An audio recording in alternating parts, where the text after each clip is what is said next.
pass that target after you have surpassed it in the next game, if you win it, or any game after that, if you win it with a chicken dinner, you win the entire tournament. Doesn't matter if you're not in first place on points. Doesn't matter where you are on the tables.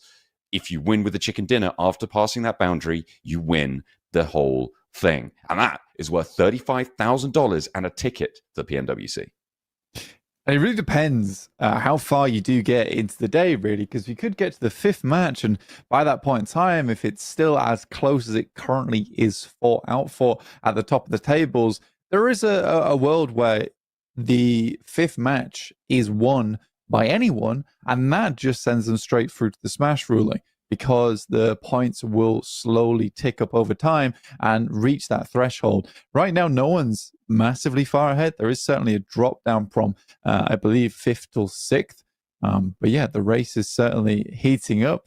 And Narvalo with a big old sword there in the background. What is he doing? He looks a bit odd there. But I'm liking the medieval warfare vibes coming through. Plenty of representatives and plenty of teams. You got S2G repping there on the front and center. Well, front and left, I guess. Fireflux. You got Regnum Kaya, Falcons, Boars, and K1.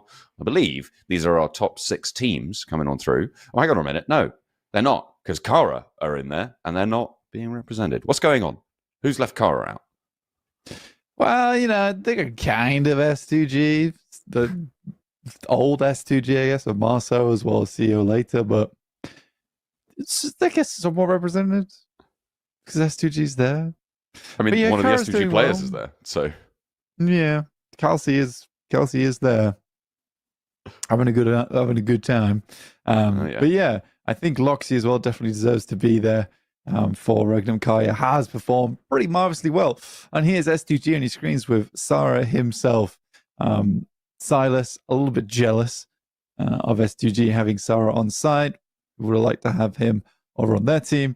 And it's Falcons up here for the boys. Hopefully, they can stay on the top of the tables. S2G looks very comfortable, very calm, very chilled out. And I think that bodes very well for them to get towards the top.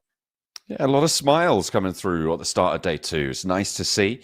Teams looking confident. Oh, not for Foot. They're unhappy. They're confused. Oh, there it is. Okay. They're in. They're locked in. They're on the hype train with the rest of us here for the Pmsl Europe to kick off. And it's all about that trophy.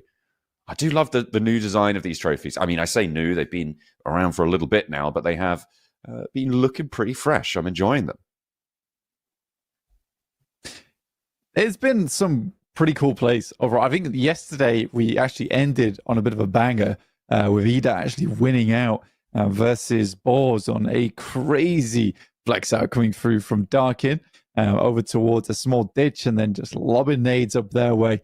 And I think that's what Boars do really struggle with. It's not 1v2s, it's not 1v3s, it's always the 1v1s. That's where things start to go awry and they let things slip in terms of their angles, in terms of their positioning. So for Boars, if they do want to be on the top of the tables to win that 35 grand, which is on the table there, that's something they'll have to fix going forward. But if they just want to make it into the top 4, I think just keep doing what you're doing, keep sending it all around the map and making a lot of damage happen to so many of our squads here. I think they are brutalizing a lot of dreams as well, because you never know when the Boars are going to show up. I feel like those S2G fans are brutalizing the stands as well. It was surprising they're still standing, all that jumping up and down, a lot of noise being put out from the S2G section of the crowd, which of course is every section of the crowd. They have a big old draw to those boys, and at the top of the tables, they seem to be delivering on their promises to the fans. I'm seeing players looking like they're being potentially in a lobby. And of course, we do kick things off on Sandhawk for today. Or they could just be warming up. It might be the practice range. Maybe. Let's not speculate too much, though. We'll wait until they get into it. The moment our boys are just trying to make this one happen. Frozen currently IGLing at the moment for BW NRX. And honestly, it's not been great, has it, at all? I think for BW NRX, they are lacking direction in this finals. I think they need to reorient themselves, find true north, and just start walking that away, because so far, limited points capability. I think they ended yesterday, if my memory serves me well enough. 18 points total, which really isn't going to cut it for you. And also leaves you so far behind that you've got to make up for a lot of lost ground today. And it is a lot of lost ground, and hope the teams at the top perform not so well today either. And with some of our more consistent squads, that's probably not going to happen. Yeah, it's going to be pretty tricky to ladder all the way up there, right? Like to get on through with those top consistent squads, as you say, being so far ahead. But I'm ready for it. I'm ready for something crazy to happen. I always think that live events are the correct place for that to happen as well. When you talk about stage, you have to consider the presence that the lights, the heat, the crowd has on the minds of these players, right? It can be really quite intimidating, but it can make you fly. It can be incredibly powerful. So maybe a team is going to be able to find that confidence there in that live event stage as we kick off with our first map of the day, Sandhawk. Heading straight over to it, then getting started with Sandhawk, which is nice to see over on the jungle map. Very, very happy to get stuck right back in with Sandhawk. A nice, awkward map to start things off with. Very hectic, gets the players massively warmed up coming into this one. I mean, yesterday we had a pretty crazy Sandhawk, right? It was kind of insane, actually. It was like, I'm definitely going to the Northwest Island, guys. And then it was like, actually, just kidding. I'm going all the way back down to the Southwest Island. And it really did scupper quite a few teams. I think S2G is the most notable example of that, right? They just weren't able to get too much done. They committed to going on a north rotation, and then they had to go all the way back through Painan over that trifecta compound. It didn't go well, and they finished in 7th with 2 elims, which is probably better than maybe even they could have expected on a circle like that. But are we going to go back up to Cow? Are we going to have a quarry finish? Or are we going to go somewhere a little bit different? Maybe up to the mountains or Camp Alpha?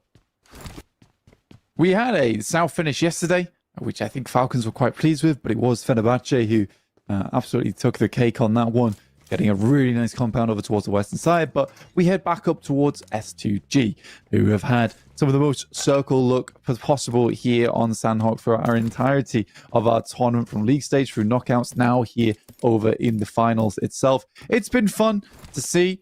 We'll wait on what happens there over on Paradise Resort side, because I think at the moment S2G is much more penned in. There is less space to maneuver around Paradise Resort going forward in the finals here, with our full 16 squads all locked in and solid.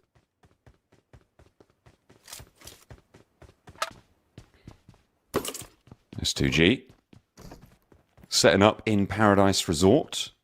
They are chilling for the time being, but Foot are close by and maybe looking to poke their noses in.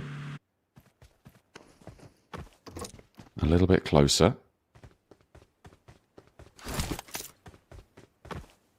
Not for the time being, however. K1 split around that cave on the south side. Nothing really massive going to be going on right now. I'm expecting the Southwest Island crossings to potentially be interesting. But then again, Kara might opt to rotate up towards the north, try and go up towards that Paradise Resort. Instead of going around boot camp, they could go up towards the north side. On their current ruin split, they do have that option. Or they could come into conflict with Barsai, who are currently on that trifecta compound split through Painan with Ragnar Kaya as well. Could be another option. Not too many conflicts really brewing on that Southwest Island crossing. I'm more interested on this north bridge in terms of who's going to be taking those fights. Are they going to go for some wide rotates? Maybe try and swim across from H10? I think a lot of teams probably will wait until Zone 2 to try something out here.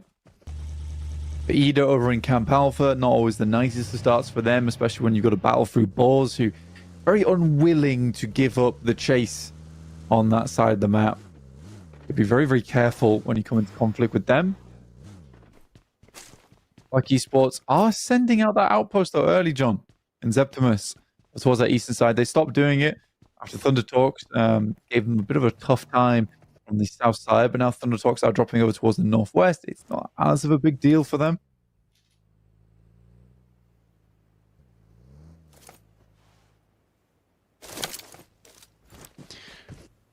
VW next through you have been on a bit of a shocker over the course of yesterday. Their 17 points reflect that 14th place. Not the sort of position that we were thinking they might be able to achieve. They were in the conversation for one of those qualification spots. When it comes to that PMWC spot, they definitely were one of the front runners to be taking one of those spots. But right now they're being overshadowed, and mostly by themselves, I think it's safe to say. They have not shone a light at all over the course of yesterday, but they still got 12 more matches to play, and they do have a chance to maybe catch up. We have seen some incredible things from the players on that roster. I'm not holding my breath, but I won't say never at the moment. Maybe at the end of the day, if they're still in 14th place, then I'll say never. But for now, I'm still holding on to the thinnest, tiniest, most tenuous strand of hope. There's a thread. Right? There is a thread that could be woven, something a lot greater here for BWNRX, but the sewing skills have not been ideal. I haven't been, dexterous at all so far, and I think for BWNRX, it would have to be a rather insane change of performance for them. K1 in 7th place with 35 points. It's not bad, honestly. However, I do think when you're looking over towards K1, you're slightly worried by the amount of games that they live through and basically get a lot of placement points off the back of sort of survival and just hanging on in those really stressful moments. We saw that specifically yesterday over on Erangel, where Silas could not see for the life of him, had to put his glasses on realistically, Kivik inside the vehicle, and just let him get away with it. I think it was a third place in the end. Being sat in the vehicle broadside to Regnan Kaya for about 5 minutes. It was pretty crazy. I think, I think it was 4th, if I'm reading this right, on game number 4. Just took a look at the match records there. But yeah, it was pretty crazy. Black Esports coming into contact with Kara, who did try and cross over towards boot camp, and they are suffering right now, Blank. They've moved across. Oh, wait, hang on a minute. Did they go for a swim? Have they? Yeah, they have. I think they tried to swim across the water instead of going for a land-based crossing. Black Esports are going to be able to punish that really quite handily. And Kara, there's nothing they can do about this. They are done for. I will say this, though, by the way, it's a great adjustment coming through from Black Esports. I think this is the first time in a long time we've seen them actually flex out over towards the coastal side of bootcamp and look towards those cliffs. A lot of times they're way more focused over towards the north and the east side. And when on a circle like this, I think that it's completely reasonable to immediately check cliffs. I think if you're not checking cliffs, then you do open yourself up to this possibility of just getting 100% dominated on by a team that creeps up behind you. So for Black Esports, fantastic adjustment. They benefit 3 limbs off it, and a great time to pull that kind of play out here in the finals. I think, yeah, it's a good time to show development, right?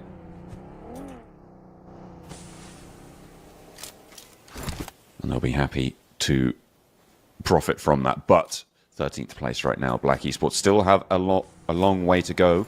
So the circle there popping again up towards Paradise Resort. Good news for S2G. They can just keep a lookout. You can see Icy on his eagle perch there. Eagle-eyed out over the surrounding forest. We'll try and stop anyone from pushing on in. Fireflux. Okay, hang on a minute. There's 2 teams here. The nameplates are similar colours, but no, it's Bra and Fireflux both trying to take this compound on the junction. Matcap on the outside has taken a little bit of damage. They have this smoke screen. They're trying to invest in keeping this one up because you can see BWNRX have a long angle over towards this. I think Barsai as well, off in the distance, have that long angle towards this fight. But for now, Bra and Fireflux separate themselves. Managed to get themselves out. And then for Bra, it means a whole lot more, right? For Bra, they do not want this smoke. At 9 points on the tables, impossible to really bring that back up to speed for them. But if they're to go down here on Sandhog very early, from what's not a terrible position, honestly, on the map, yeah, that could have been disaster. I think both teams understand that there's not much need to fight just yet. On the other hand of things, Falcons have taken a long time to extricate themselves out from Sami, which we know is not a good thing whatsoever. It's going to be a bit of a tough scenario to get over towards that north side. Yeah, getting on up. Never easy.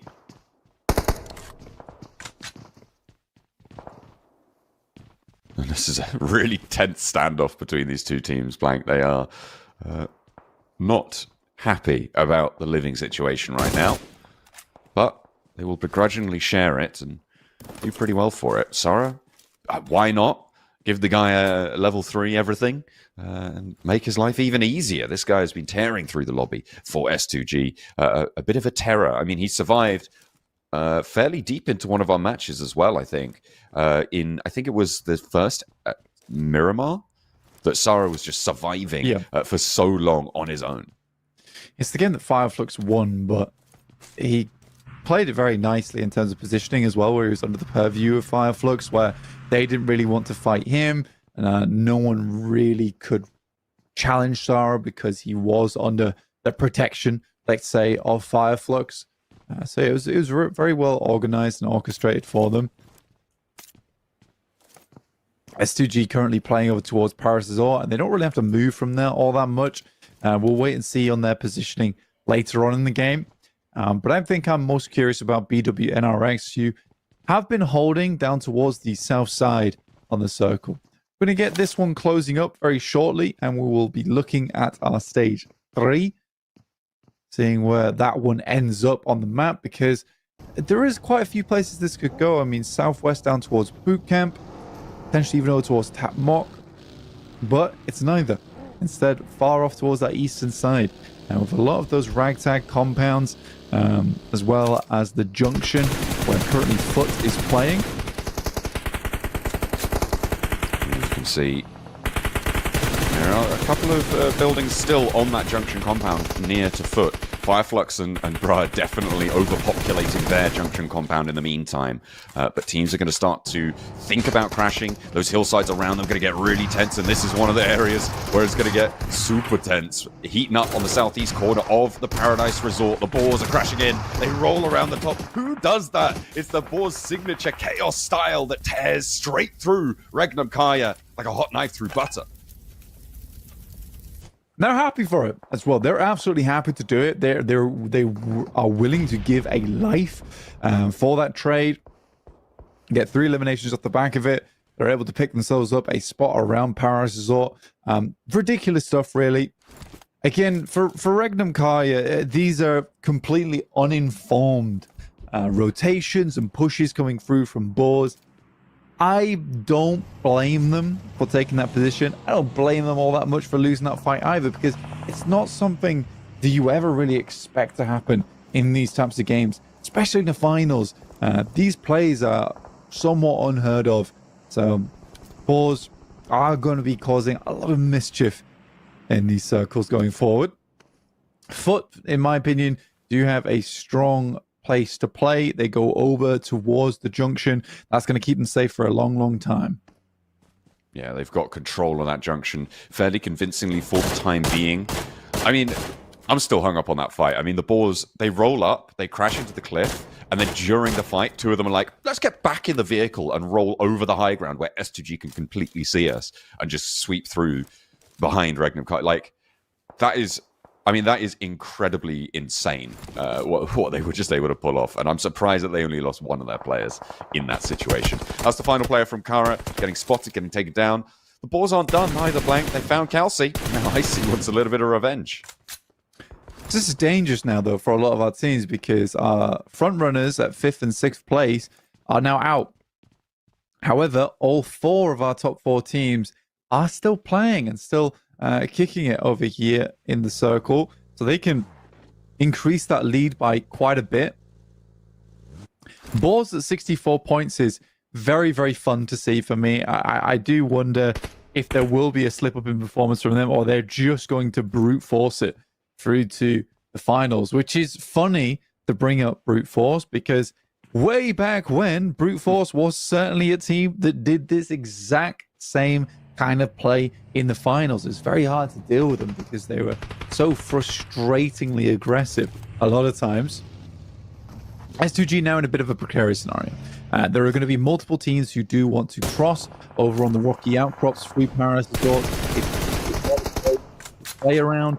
Teams don't want to have to rotate through that open ground towards the south side of Paradise Resort. So they're likely going to get themselves embroiled in a big engagement. I would not be surprised to see Black Esports heading over towards that north side too, which means TTQ, Black Esports, and S2G will all be fighting out for a place within the resort itself.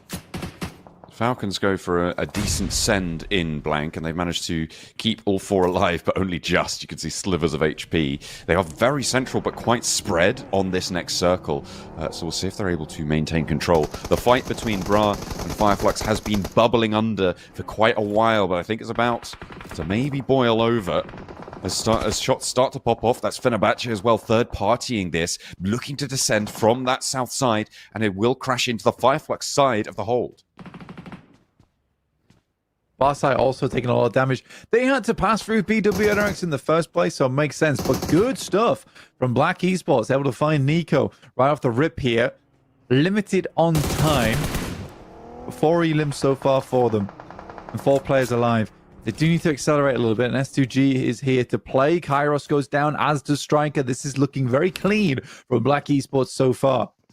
This feels like the Sandhawk we should have seen yesterday. If the circles hadn't done what they did, it could have been just as such. But for now, we'll have to see what teams are going to be able to earn. 7 elims on this match for Black Esports. They're able to do so much work against Kara, but now they've lost Lord Cedric. It's going to get a little bit harder. Playing as 3 without a position inside the circle here, it's going to be tough. They're going to rotate down south towards BWNRX, towards Barsai, and leave this fight potentially next on the cards. The nades from Fenerbahce still putting pressure onto Fireflux, and Bra all just happy to weather this storm as long as possible. From 16th place, they need every little bit of help they can get.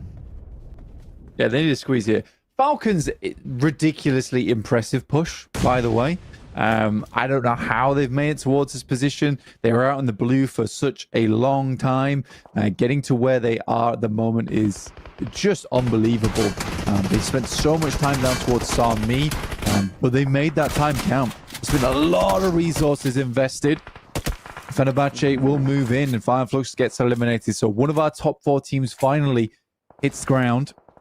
I'll have to take a knee on this game.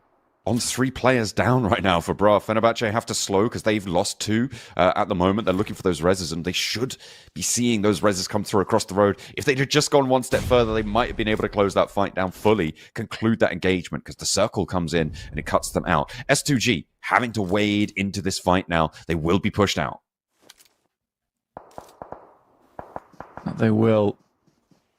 Again, for S2G, it's a little bit dangerous because not only will have to now deal with balls, but it's a full 4-man squad that really didn't take too much damage off the back of TTQ. They have lost 1 player, but this is time for S2G to shine. But it's BWNRX and Zedwolf to find the first pick off, and he just exposes himself for way too long.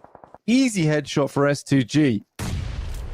Now nades over towards Lux as well. They know he's on this corner, and without that angle from Zedwolf, he could just hop up and go for this. Bold reading the line from BWNRX. They're not pushing out back to get him. They're too preoccupied getting into this next zone.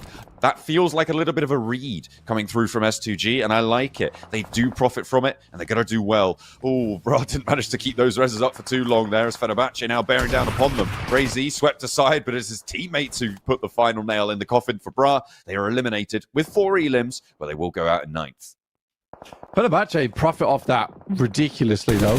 8 eliminations off of rocking up to a house and making it a very hot building inside. Fenerbahce now looking to push a little bit further. 36 points. This is a team that we wanted to do quite well over the league and knockouts, and we've been following them closely. They have gotten better from league to knockouts and now to finals. And this is where they can start to really make that run for the top spots. Falcons are feared to challenge them as they did take some pot shots back immediately, but they have a very central spot to play around. Let's see what they can do with it. I think right now there's no team that can full force mount an assault into their position, which is what's holding their split successfully. Once these fights start to conclude, I think that's where weaknesses will show. But the question is, what can they extract from teams during that time? You spot an S2G player, you take him down. You spot a player from Fenerbahce or from Foot, it's going to get a lot harder for them. Papara Supermassive caving under the pressure of K1 as they continue to wrap on that eastern side, pushing up towards that compound that Foot have been holding for a long while now. I mean, it's a ridiculous split that Falcons is playing, but it works because of that very reason, is that right now, I don't think there's any compounds still in the circle other than these buildings that currently Falcons hold. And they could effectively, with that open ground, play off the back of one another. Redux going down, though, is very, very bad, but not unresable. Narvalo was close by to him earlier. And now he's down. Narvalo's no longer close by, and that is a full run out for BWNRX and 2 players from the Falcons going down. It finally was just a team had a position to actually go for that run, but immediately, as soon as those shots ring out, Fenerbahce take them down. Where were they when Redox and Narvalo needed them most? Goodness me. Well, the Falcons powerhouse in the middle of the circle, that's gone. Who are we looking at now? We're taking a look at S2G with the northern side circle shift, potentially actually having great oversight onto all of this. I mean, technically, Ralph as well as Koa can still play off one another, but that is a dangerous run out coming through from Ralph. We'll see if he survives it. Heading through the smokes here. Oh, no. Oh, dear me. Fantastic nade, though. Placed him from very, very far away. Falcons are still profiting. That was himself. Oh, dear. He naded himself. Okay, it's not a fantastic grenade from anyone. A very, very bad nade, it seems. I could smell you sort of piecing together. Where did that nade come from? Who threw that? That must have been from ages away. What's going on? Turns out it came from his own pocket. Because, I mean, that's the last thing you expect. If anyone gets that nade, it's like it's an unreal long shot on that bad boy, right? Yeah, absolutely. And I think that by Koa doing that, they might have just given up on a third place, which is very, very sad.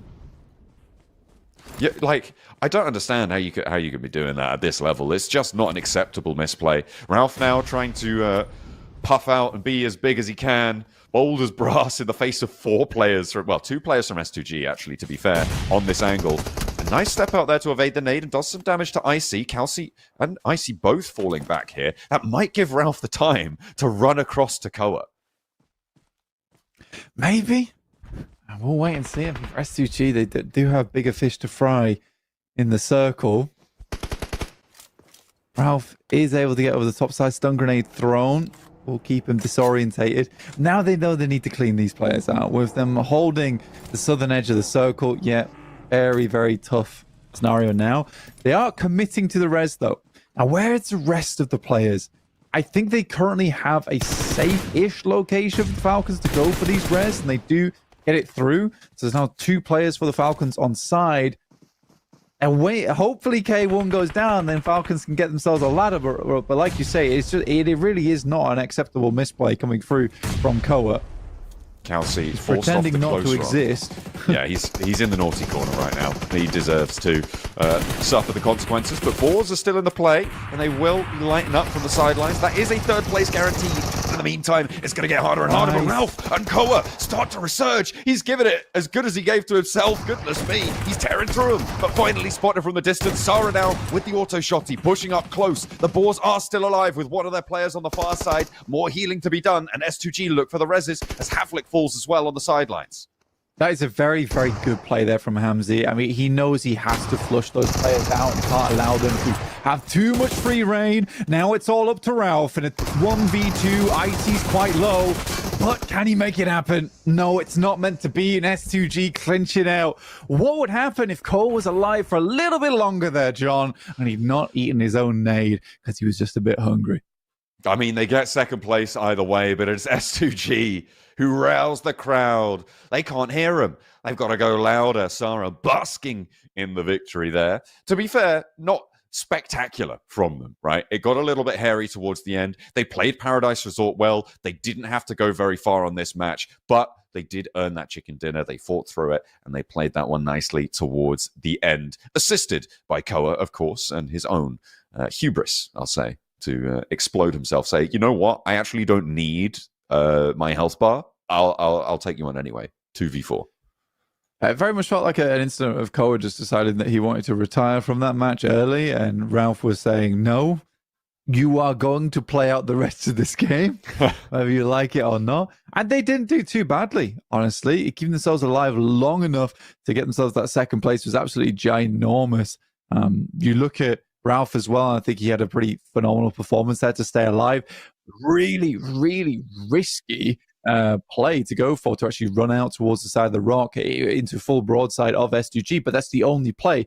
But it's also such an unexpected play for S2G. It's like he has just fully left cover and then ducks back in. So yeah, that was a critical moment for me where I thought, you know what, that is lovely from Ralph overall. But yeah, that does keep Falcons in a strong position towards the top side of the lobby after that game. Same with Boars, getting themselves, I think, a third place on that game. Yeah, it was Boars, Falcons, S2G. 3 of our top 4 went deep into that game, right? Which is, again, pretty ominous, a pretty foreboding sign for our teams looking to try and jump on up there. I think in those final moments, the fact that Ralph was like, I can't actually take this fight, may have actually got them that second place, right? So, look, I'm not trying to say what Koa did was good by any stretch of the imagination, but it did make Ralph play more passively. Whereas if Koa had been up there, they might have been like, this is only 2 players. We might be able to take this fight. They go in, they go down in fourth. But because Koa's down, Ralph is like, I'm just going to play this like I'm playing the West Point of a 4-man and just hold them out. And that may have sort of confused S2G into allowing them into second place. Yeah, it just could be a massive brain play from Ko where Ralph's saying, we should push them. And in his head, he's like, no, we shouldn't push them. But he's not going to agree with me. So I'll just knock myself and then we'll do that. And then that'll work, right? Surely. Like you say, in this world, in this instance, it does definitely give them a bit of an advantage in terms of play style from Ralph. Overall, I think for Falcons, I still think they should be very pleased with that match. Not pleased with the self-nade, but pleased with the rotate, pleased with the macro. To get all the way from down in Sami, because I think it was stage 3, we didn't even see them inside the circle. We didn't even see them inside the blue. We were so zoomed into the map there. And then out of nowhere, they're finding those 2 spots. Again, for Narvalo as well as Redox on the side, it's not good. I do think that they need to have a little bit more of a step up. There's an instance there where you're playing that 2-2 split. You're expected to trade off one another. But when you are just falling down flat on your face, you are just flopping, essentially. You don't want that. Let's take a look at those final moments where it, to be fair, could have gone either way. Getting this res off was pretty important. The ball's going down, I think, over on the far side. Was it a blue zone elim? It looks like it. Yeah, but S2G getting that res off, I think, was pretty important. Sarah moved forwards. Ralph tried to challenge. Yeah, this strafe spray with the AUG, enough to close it down. I thought maybe there was an option, but MVP goes to K1. Okay, easy for Bad Boy, still putting up numbers. The guy's crazy. I think that, if anything, whatever happens to K1, Easy for Bad Boy has proved himself as one of the rising stars in this lobby. To be quite frank with you, I just think it's an undeniable fact from this event that Easy for Bad Boy has been consistently pumping out damage, consistently pumping out numbers from K1, and no matter how good S2G looks, this is a name that definitely will be remembered after the event. So I am believing that it should be an S2G win by the end of this. We'll have to wait and see because of Smash ruling, but still, for S2G, this is just feeling undeniable at this point. I'm going to have to go back and look, but I feel like we've never seen a match stat card without the MVP featured. Yeah. That is peculiar. But, I mean, obviously a lot of teams are fragging out. Ralph doing a lot of damage there, a lot of nades over to S2G, and Icy, obviously, a huge component of the win. Although, looking at those knockout to elims, what's going on there? I mean, to be honest with you, look at Icy, 5 elims, 608 damage, and more survival time than Easy for Bad Boy. So how are we working out those MVP knockouts metrics? I think are probably going to be coming into play here, right? It must be, because Ice is only on 1 knockout. Yeah. Maybe. So I would say that that's been thrown in there. Unless did K1 have an MVP at the end of yesterday? No, they wouldn't have done. They were 12th. Okay, so it's not just a misfire on the graphics. He just did that well, right? Like, fair enough. I guess so. Yeah, the knockouts really weighting quite heavily towards their favors, which is great for K1. Great for K1. Yeah, I do feel like I see he's my boy up there on the MVP stats quite often at this point in time. But yeah, it's been a good first match for us to look at. It's also a good metric for the Falcons coming off the back of that Sandhawk in terms of having some struggle. Yeah, anyway, we're going to head back to the stage. And we're still talking. Şimdi anlamışsındır soruyu da ben yine bir Türkçe çevireyim. S2G'yi bu kadar dominant kılan şey nedir diye bir soru geldi Adam'dan. Because they are not human. I think they are like alien, you know? They are not human. So we are like the fam, not to any team. So there is fam too, like that. Awesome. Yeah. So you guys, inspiring. Barış.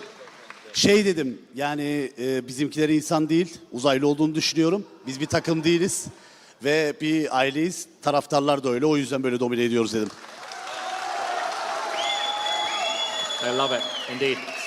We haven't got you for long. We've got our Wheel of Wonder here to give a prize to one person out in our audience. That's one. I think. Can you do three for us? Okay, three. Three? Yeah. Three, great. Okay. But we need the loudest person in the room, so we need people to scream and you to choose who's going to get a prize. I can first. choose. Yeah, so we get. Just I'm gonna say them too loud. Yeah. You're gonna choose. And you choose. The No. first. You want me to choose? Yeah. Okay, I'll choose. Şimdi şöyle yapacağız. Barışçı 3 kişiyi seçecek. 3 kişiyi seçmeyecek. En fazla 3 bağıran. kişiye ödül verecek. En çok gürültü çıkarana verecek. Let's hear. I go. Let's have this way. Shall I go this? İnsan değilsiniz You oğlum, choose. Go. insan You değilsiniz. go. Who, this guy here. Evet, Onlar elinde seçiyor. su olan kardeşimizi seçelim. Okay. So this guy, this is our winner right here. Evet, ilk talihli kardeşimiz o. Yes. Okay. Fist bump, dude. Okay. Ödülü geliyor şimdi Barışçı. Which one is the best one? At the which one? Spin the wheel. T-shirt, maybe. Ne istiyorsun? Şşt, Aslan, ne istiyorsun lan? Tişört mü? Şapka var, mousepad var, atkı var, çanta var, oyun içi kostüm var. I'll ask him. What would you like to Kostümlerde win de the most? aslan saldırısı paketi var. Deniyoruz şimdi şans. Olur mu? Bekle. Let's see. Aa! You win. Are you happy? You win. Okay. All good. Tamam. He loves it. He loves it. Right, we need two more. Two more. You pick Adam, you pick. I'm being drawn. Who wants to win a prize? Let's have a look here. Who am I being drawn to? This. I'm going to go in this direction here. Make it fair. Let me hear you make some noise. Come on. Let me hear. Who's screaming? Ben size ayrı veririm, In the rahat ol. green t-shirt. I'm coming here. In the green t-shirt. This guy just here. What's your name? Muhammed. What prize would you like to win the most? Mousepad. He'd love a mouse pad. When you're ready, he'd love a mouse pad. Spin the wheel, see what Okay, happens. let me check. Mousepad Mohammed's after a aslında mousepad. gelirse iyi olurmuş kardeşimize. Bakalım Well, the magic mousepad mi of the gelecek? PMSL. Oh, mousepad. Mousepad It's a kazandı. mousepad, You got a it's a mousepad. My God, are you happy, Mohammed? Oğlum bak. Alo. He's happy. He's got himself a mouse pad. Amazing. Bir şey diyeceğim. Barış, Bir şey diyeceğim. One more. Bak. Bu yayını globalde izliyor. Böyle görmemişiz gibi yapmamamız lazım. Yapmayın oğlum, rezil ediyorsunuz la bizi. Ya. Yeah. The last one. Last one. Last one. Sonuncuyu seçiyoruz şimdi. Right. Go. Oradan var mı birileri? Good so far. I know. Everyone deserves a prize. Go voice. O başında bant olan arkadaşım. Kardeşim. Tamam, üçüncü arkadaşımız da orada. Hemen sorayım. Nasılsın? Gönlünden geçen bir Gel. hediye var mı? Sonuncuyu sen yap. Let's Gel. find out Gönlünden his geçen name, bir Billy. hediye var mı? Come. Gel. İstersin, bir hediye var mı istediğin? Gel. Mousepad olur. He also wants a mousepad. Sen çeviriyorsun.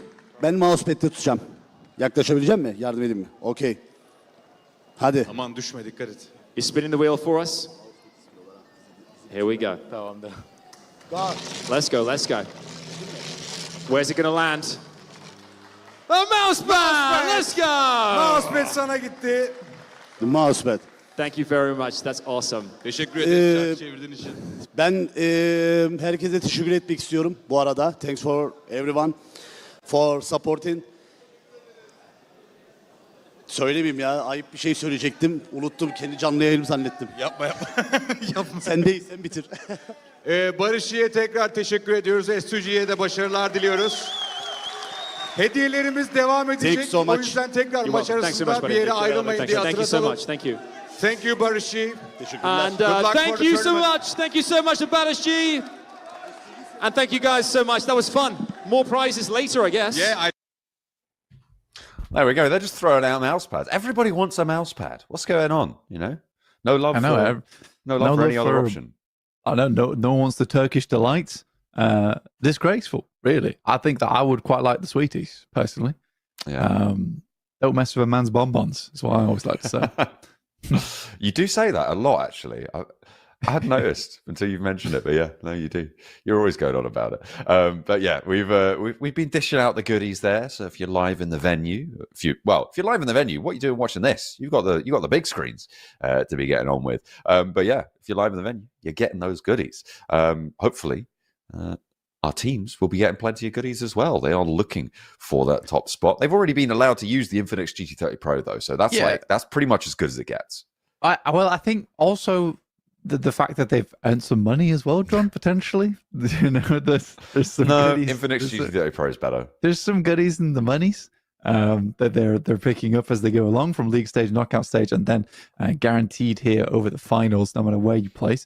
So I think I'm quite excited to see this next match overall. Let's take a look at some of the highlights from that last game, because there were quite a few to take a look at.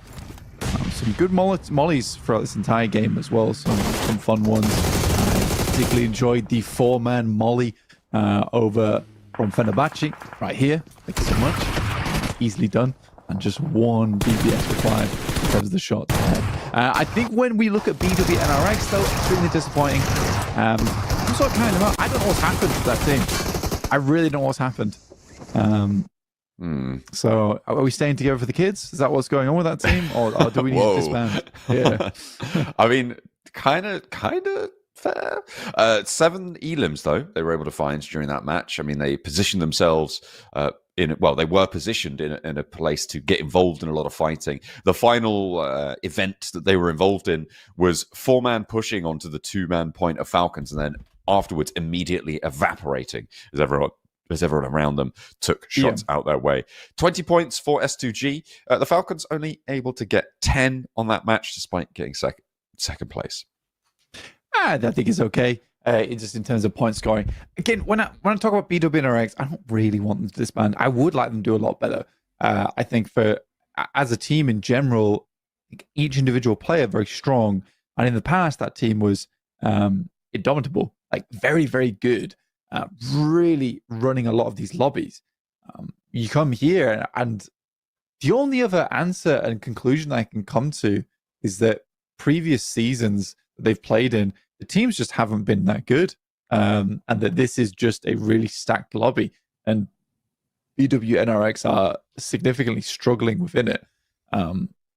There are teams that have done worse than them. However, it's also a team that I would put up there on the caliber of S2G, Falcons, Fireflux, Fenerbahce, Regnum Kaya. It's not a team that I would expect to be on the second page. I'd expect them to be at least on this first after day one. So we'll see how things pan out here on day 2. But you can see up towards first place, 82 points. 5th place is 47. Now that is quite a drop there, John. Yeah, that is a massive cliff face. It is looking pretty unscalable right now, and the drop off from 4th to 5th as well is pretty big at this point. You know, it's what was it, like 11 points, 12 points, something like that. It's not looking good for teams trying to chase into the top 4 after that first match. Obviously, we saw a lot of teams in those top 4 doing well. It was Fireflux, I think, who the team that went down without really doing anything, and they're still pretty far ahead of anyone else trying to chase them, right? I think it was K1 who were sat behind them, who did do pretty well on that game, as did Fenerbahce. Both have escaped the dusty second page and will not be featuring here for the time being, unlike BWNRX, who are still there. They're in 10th place, and of course, Bra down all the way at the bottom. Yeah, for Bra, I don't think they're moving too much. I think that if I've got to be honest, I think their run's done at this point in time. There is still hope for other teams, I would say, from TTQ, Foot. Those are teams that I'm expecting to do a little bit better. Black Esports, I just don't think are up to the caliber. And I think Black Esports are earning most of their points through placements right now, and they need more than that. Here's a head-to-head between Havlik as well as Scarface, that's Fireflux, as well as Boars. You can see Havlik with 2,700 damage done. An absolute demon in the lobby at the moment for Boars, and certainly a force to be reckoned with. A lot of teams just don't want to come into contact with him because he does ruin days here on our finals. So for Boars, really, really fantastic turnaround for them. It is a little bit of a rebuild, is that team. So it does make sense. You've played 6 days. Those 6 days were pretty all over the place. You get towards the finals, you've had some practice, you've had some downtime to figure out what your wrongs were and how to right them. And now Boars are playing at a whole new level. 3,500 damage done for Easy Bad Boy. Very well done to him. And Kelsey up there with 3,300. It's kind of crazy that he's been able to take that top spot when you're looking at it's S2G, it's Falcons, it's Boars. These are like top teams, huge fraggers. And then it's just Easy for Bad Boy sat at the top of the entirety of the pack. It's pretty crazy. He's a bit of a young blood fragger coming on in, giving the old dogs a run for their money. Really is, and it's awesome to see it happen. I'm always a big fan of watching things like that come through. So what we'll have to wait and see is how this all pans out going forward for K1. Can they push over that line? We'll wait and see. I think the thing that I'm most interested in here is S2G and how far they can get ahead today. Because going into day 3, if they can get far enough ahead, it's going to be very hard to actually even try and challenge them on those tables when it comes to getting a chicken dinner and winning via smash ruling, because first you've got to catch up, and can teams do that before S2G is able to get a chicken dinner, because they are consistently picking them up now. Yeah, that's going to be the interesting factor, right? When it comes to going in towards tomorrow, if S2G open a massive lead, then it's sort of only them that could win via smash ruling. But if we sit in a position where we did at the end of today, so if S2G get caught up towards, which, for the teams in the top 4 seems fairly possible, depending on what S2G are able to do as well. But there was less than a 10-point difference between them and 4th place, right? So it could, if we have that sort of situation going into tomorrow, I would be really interested to see if we get a smash rule victory coming on in, because the more teams are close to that boundary, the more likely that it happens. Absolutely. The only way that some of these teams that are towards the top are doing so well is with the help of the GT30 Pro. Infinix, who is our current smartphone sponsor for this event and majority of our other events as well. So a big thank you to them, allowing us to outplay the rest inside of these lobbies and giving us some of the greatest action we've seen in Pmsl EU for a very, very long time. So make sure you do check out Infinix, because they do have some of the best smartphones around. That's a lot of R's in that hashtag, and at the end of that, there was like carry, there was like 5 R's. I can't remember. You have to scroll back in the VOD. But either way, that's what they want. You got to give it to them. It's the Infinix GT30 Pro. Marvelous piece of kit. But yeah, we are going to be looking now at Erangel as we move into our next match. And of course, the hot drop. Falcons have done well out of it so far. Papara Supermassive, a massive downturn. Start today, not gone well for them. So it's not like they are going into this one with momentum. They're going to be having a bad time here as well. So it's going to be interesting to see if the Falcons are going to be able to win it out as convincingly as they have done previously. However, we also have seen the capability for both of these teams to escape from Pachinki without coming into conflict. So I'm expecting maybe Papara Supermassive to give a little bit more ground to Falcons here. Yeah, we talked about beforehand in terms of how it went yesterday with Papara Supermassive getting handled so easily, and multiple times as well, versus the Falcons. That I think in the finals, when that happens to you on day 1, it's no longer a case of knockout stages that we just need to get to the top 16 or or at least they just need to get into the top 20. This is the case if you want to get up towards the top side of the leaderboard. Now is the time to make an adjustment, right? You can't just keep fighting over this and basically scrubbing your scoreline each time because it's fine. It's not the finals yet. Right? It's already here. It is here right now. You lose multiple times yesterday. It's time to leave. It's time to not try and go for those fights.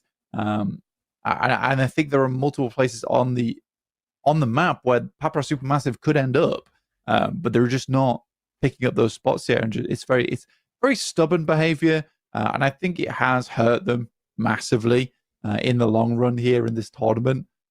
I'm curious to see what they'll do here. I think we'll have to wait and see though, because in my mind, with how it's been going, I don't think things change. I think I asked for a change every single time, and it's just been they're hot dropping again. And I don't think there's going to be any difference there. It does put a little bit of extra stress over towards Falcons, who currently have a lot more to lose right now in terms of that EWC slot that they're currently teed up to get, rather than Papra Supermassive, who are just trying to prove a point, it seems. That's just, yeah, I guess they just really kind of like the houses. It's nice to, nice investment area. They're projecting property growth. I don't know. They're just really into it at this point. But I will say, like, this is the same thing we were saying about the Falcons during the knockout stages, right? Right? Is it time for the Falcons to leave? The Falcons should probably leave. Oh, well. So, I think that they're both as bad as each other in this instance.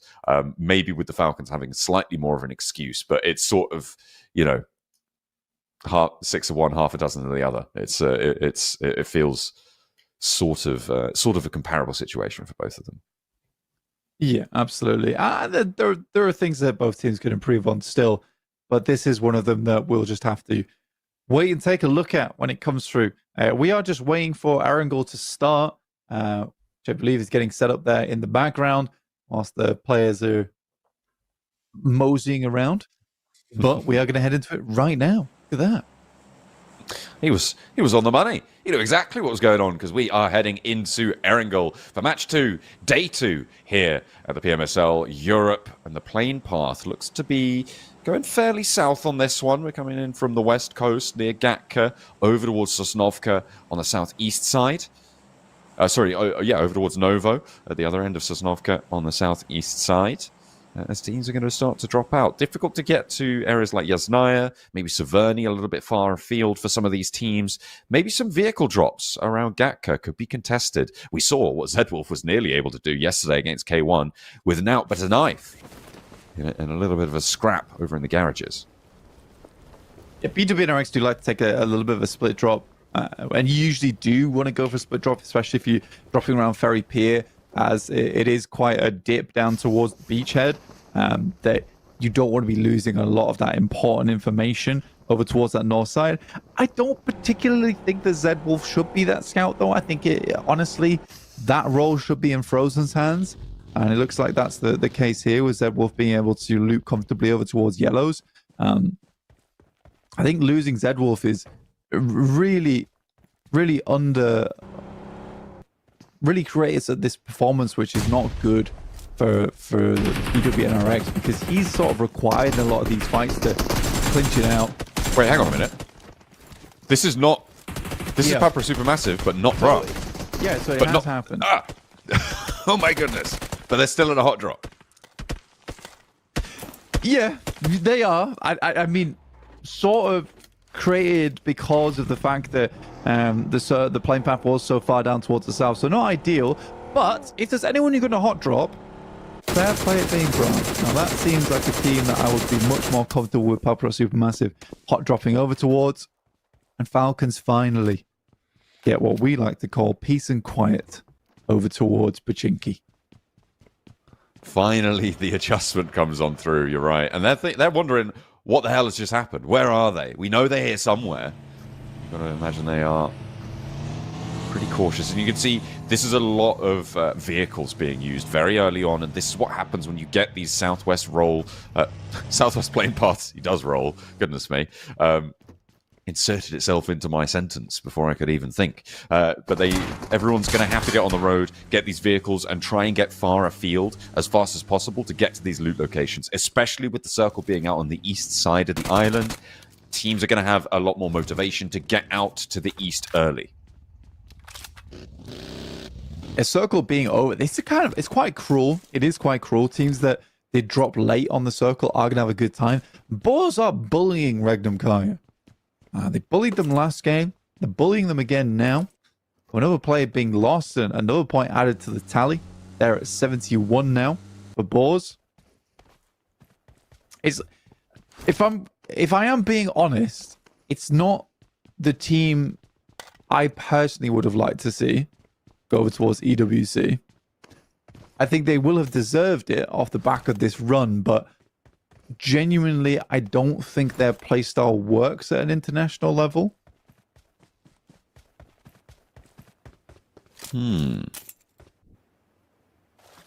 Yeah.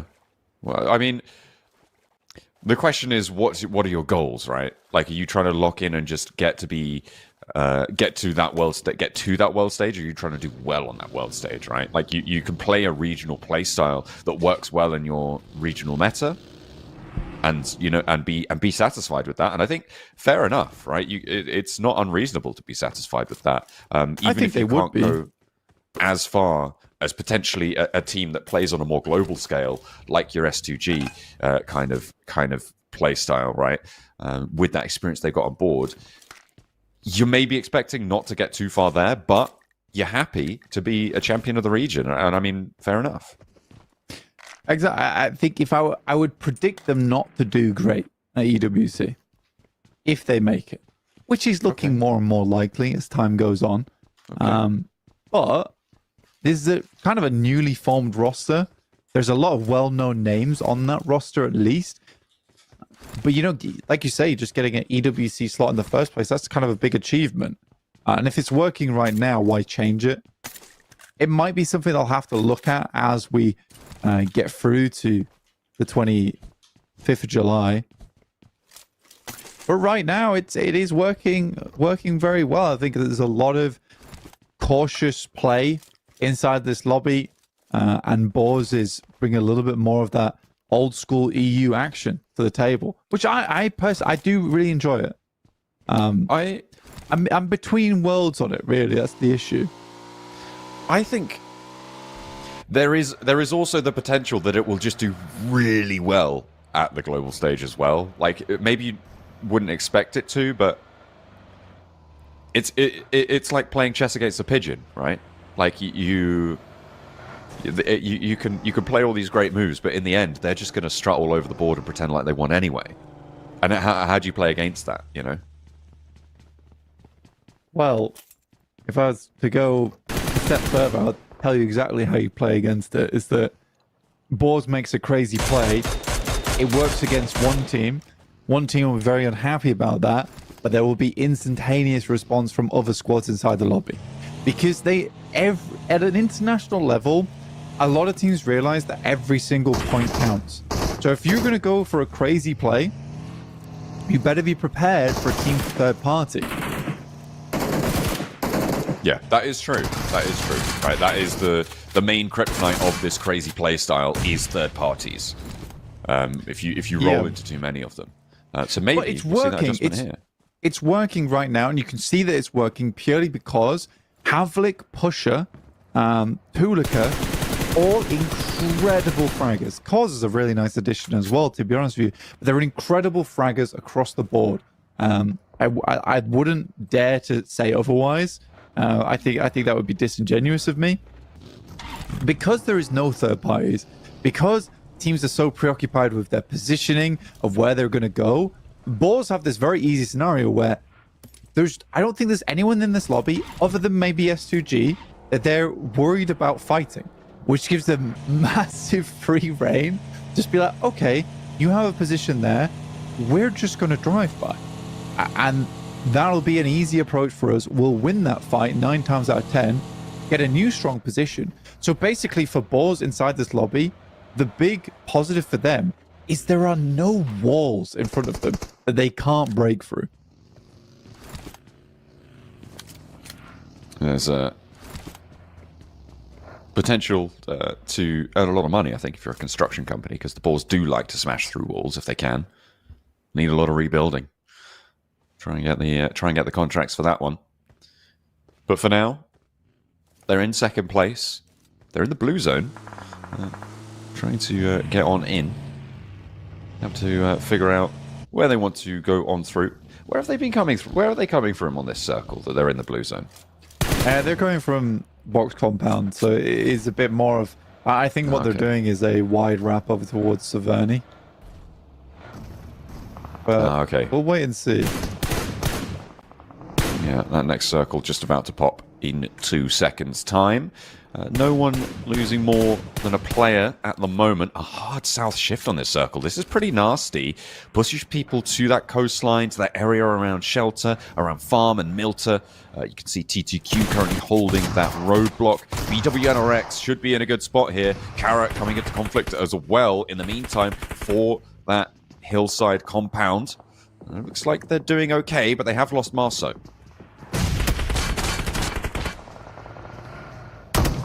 Kara moving in. Easy Black Boy is down, which is the big raid boss for K1. So taking him out early is fantastic. The scoreline, 5th place for K1 at the moment, by the way. Not bad at all. Lux will finish off Slonic, but Kara has lost Marceau. Poses down as well, so they're looking to get that res off. Boars are really hurting. Having a bad time. I don't know why they rotated all the way on the coast of Severny. I think you could have probably rotated like over Pizza Slice. I don't expect there to be many teams there. Again, this is what confuses my boss. Sometimes they just make these plays and I am perplexed by them. I mean, they do get that res, and they do get the heals off. So they can go a little bit further, but they have a long, long way to go to make it on in. Stage 2, though, so fortunately they'll be okay for the time being. Fenerbahce have lost 2 players. It looks like K1 almost down. They are on their last leg as it stands. Barsai, they've lost 1 as well. And Kara. So a lot of casualties on this set of rotations. So far, it has extracted a toll on the lobby. 55 players remaining with 16 teams. That does sort of indicate a little bit of a closely fought rotation, especially in stage 2. I don't think I would expect this many players to have gone down without having a bit of a chaotic rotation. That early fast breakout, right, with the plane path being so heavily southwest, teams needing to get out to the east, a lot of teams came into conflict, a lot of teams knew those rotational paths, and in general were more compressed towards one another. And then followed by this hard south shift where teams have again looked to move quickly into the same areas. It's funny as well because I think most teams were on the southern side of the map anyway. I don't think really anyone confirmed it for over towards Yasnaya, Stalba, or Severny. So a lot of teams were easily able to pass through Shelter, pick up compounds down towards Milter, Farm, over on that northwest side, just to the east of Potato Hill. There's not been many casualties, honestly. We're still 16 teams alive, 55 players. So there has been some players that have gone down, but I wouldn't say that it was an absolute train wreck going down towards this south side of the map. I think most of all, teams are really happy with their position.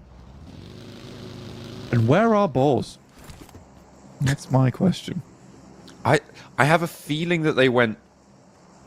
Wait, are they still in Severny? I don't think they're still in Severny. They did hang around there for a while, and I think that was to just get medical supplies. I mean they could wrap Milter Power like Barsai. But I think they need a bit more of a direct approach into the circle now. I was thinking they could potentially wrap west here, right? And come in along the coast as well. I mean, it is a very peculiar situation for the Boars right now.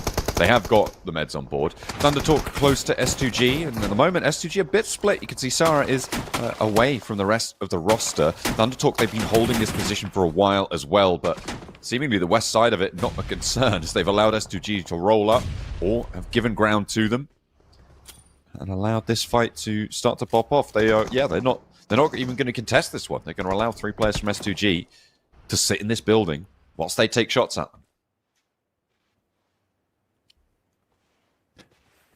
Yeah, a lot of this right now is going to be just stalemates between squads. It's not ideal terrain for a lot of teams, right? It's rocky.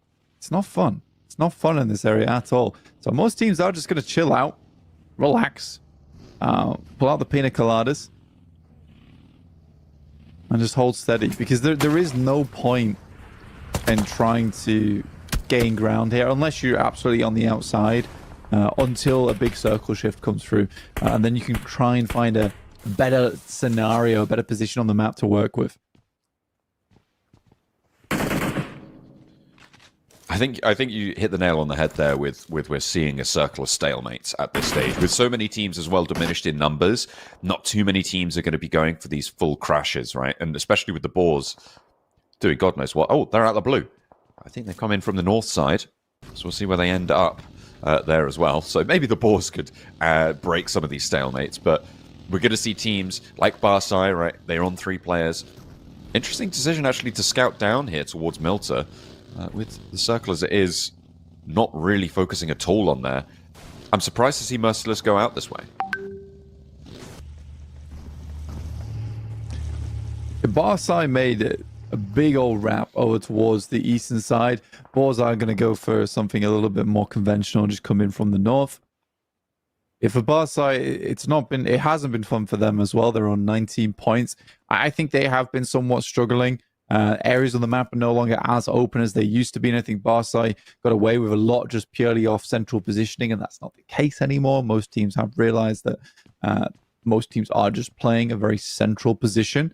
Circle moves over towards the west, towards Shelter. Very open around this area. You can see Kara as well as Fenerbahce, who are playing in this building alongside with a Wizard Tower that sits over towards their northeast. A very good position to play. And we'll keep both those teams safe for a while. The question is, how do they want to play that out? Do they want to take pot shots at each other? Do they want to send grenades? Or are they happy simply to hold that position whilst the other teams are going to struggle to make their way down? It's a question of what is the way to maximize your points earnings, right? And it's pretty much impossible to make an objective call about the truth on that one. Falcons, though, they've spotted the Boars here, who, of course, remember, came in very, very late. Would have burnt through quite a few of their medical supplies to stay alive in the blue for as long as they did. Should have a backlog, though, because they spent a lot of that time looting, so they are looking to play this one late on in. The Falcons as well, having oversight. They can't stay there for too long, playing on this ridgeline. You can see that the Boars have angles over towards as well. They spotted those smokes, obviously. They'll know that the Falcons are there. Taking a couple of pot shots, Ralph and Koa did pretty well at the end of the last one and actually taking damage from across the way. Lord Cedric trying to open the path over towards Ida, and Lux is a lot closer to him. A lot of ammo in that Bison. We'll see him safe for a little bit longer. Lux, again, tears another shred out of Eren, who has to back up. Yeah, Ida's going to struggle here. I think Ida certainly did better yesterday. It's been a bit of a lackluster start for them, but still 4 players alive. An elimination coming through for K1 for only the 1 point on Elims. So not a huge point scoring for them. Fireflux looking to get ahead, but Fireflux, as we know, was dominant on Miramar. So we'll wait to see what they can get done on that map later on today, because that could be where they are getting the majority of their points from. I mean, they did get one of their chicken dinners on an Erangel at the end of the Erangel run from yesterday. But you're right; they definitely showed a little bit more on Miramar, and not a lot on Sandhawk at the start of the day. Right? They were only the only team in the top 4 to not get over 10 or more points. Right? S2G, Boars, Falcons all got more than 10, so they have been left a little bit behind. The Boars trying to leave their compound. Late into the circle, late to the party, and Ida not willing to welcome them in. Turn them away at the door. Slam that velvet rope down. Certainly onto one of their players. The rest of them, though, tenacious as ever. Leaving Havlik behind, you've still got a lot more to do if you want to get rid of the Boars. Yeah, Havlik will drop, but you're right. They're going to push on forward. Versus Ida now, who pipped them to the post yesterday on Miramar. Took their chicken dinner away from them. Lovely nade from Darkin once again. Really does feel like flashbacks. Deja vu. He spotted Pusher as well. With Boars starting to drag their feet here. One is pulled out of the vehicle. Boars is doing a lot of damage here, and that's going to open up sightlines. They may have just thrown this one away a little bit. Rita somehow evading that. A slow roll on through as we hop over to Foot, who are punishing Regnum Kaya down into the shelter. They go, bowing their heads. More chaos is unfolding on the northern side, by the way. The Boars are still fighting, but it's only the one player now left standing. Oh, Falcons are here. Koa, he's rolled over the top, and finally the Boars go to bed. Look dicey for the Falcons. You can see one player on a smidgen of life. Now IDA is fighting against a whole new team. They weren't fighting against the Boars, but it's a different type of beast. Get themselves into the mix. S2G taking a hell of a lot of damage, and they're out. Ooh. Just like that. TTQ able to bring their run to an end. That's our two lobby leaders right now out of the mix. The Falcons looking to keep this one together, as well as Fireflux trying to stay alive, but they are out on that western side, pretty near the Falcons as well. Could be a potential backfill here, but Eren finds a spray onto Ralph. He's the forward player as well for the Falcons. Makes it a lot harder to go for these reses. Narvalo, a volley of fire over towards that high ground. But Redox has been spotted. Eren is doing so much for Ida right now, and he wants a little bit more. Moves around in the buggy, looking to get these bandages off. Doesn't have any medical supplies really to speak of, and gets an angle. He's going for that side swipe. He's getting bold with it. He knows that his supplies are running low, and in he goes for the roll down. And a wild swing out comes on through. Narvalo, that was his job to stop, and he just drops the ball. There's still potential for Falcons to get back up into the ring here. No bell has been heard yet. And Narvalo's going to send some bullets over the top here. One nade remaining, but his teammates are bleeding out. Darkin gets knocked, leaving just one player there on Ida on very low HP. See if they can make this happen. Narvalo finding Eren alongside Redox. That's a cleanup. 5 limbs, and Falcons will live to tell the tale. Maybe not for much longer, because this fight, if it concludes with third party, we'll have to wait and see, though, because Regnum Kaya, they're trapped with their backs to the bonnets as the vehicles on the staircase not helping them out, but they are just dominating anyone who steps and peeks into this one. You'd think just put a nade in there. They're all dead, but no, nobody thinks to do that. Instead, they're just going to have to fade away as teams start to fall around them. Regnum Kaya have been delivered so many points for this. Yeah, it's crazy. I don't know why. They keep just setting themselves in. So Regnum Kaya getting themselves 4 elims. Nice spot on the side of the circle. Get up towards this northwest side. We're going to get another shift here going into stage 6.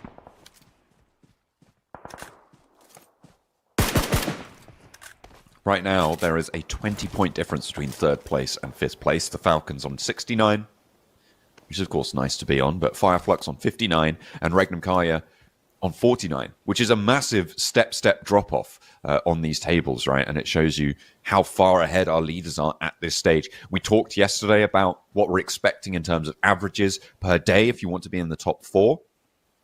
We were talking about that 50-point per day metric, right? So for today, if you end on 100 or more, it's looking pretty good for you to be able to get up into those spots to get a qualification towards the PMWC.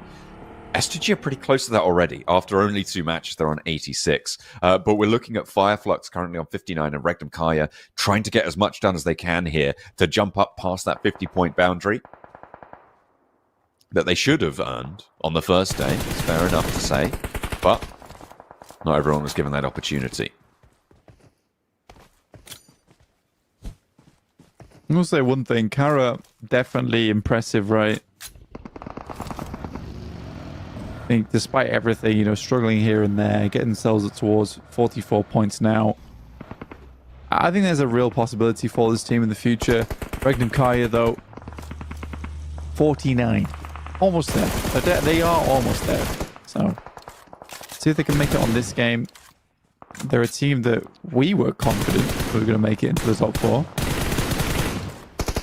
I think that the two teams you maybe swap out for them in terms of what you would have expected coming into this tournament is Pause. I think they're a bit of a wild card here, and Fireflux, who have had that downturn in terms of performance at an international stage. Kara, I mean, you sang their praises, and I think I will echo you in that even as they go down. They have one of the more impressive teams that maybe are outside of that upper echelon of teams to be considered coming into this tournament. And I think they can definitely hold their heads high. It's not all done yet, though. I mean, we're still got over a day and a half of games to play. And the rest of this one as well, as Papra Supermassive survived their hot drop earlier with Bra, managing to get 4 elims on the match, and doing pretty well. Probably pretty happy that they left Pachinki. Yeah, it's much better. Again, it does feel like a clean bill of health for Papra Supermassive. Heading over towards that northwest side. It's super important for them. And now, this time, they get to face up against Falcons, but in a very, very different arena. Oh dear. Navallo, nade over the top. That looks pretty decent. On target, no, not going to connect there. The 3 of them, guided by the ghost of Ralph, who is currently down. Not going to be getting that one back up. Another nade up on high, looks pretty good, but doesn't quite get the knock. Not quite close enough, and the heals are starting to come through. Papra Supermassive holding their own for now. Holding their corner, but finally Redox steps up, uses the weapons instead of the ordnance. But goes back to it. Pins are pulled left and right, draining all of the nades there for Redox. So they're investing a lot of utility here to get through Papra Supermassive. And with the circle as it is now, probably rightly so. Hoa goes down, and it's the full force push coming through on that side. There is a refrag, a bit of a trade coming through, leaving now Papra Supermassive in a 1v1 between Redox as well as Tron, immediately going for the reses there. Redox knows he needs to push. And soon.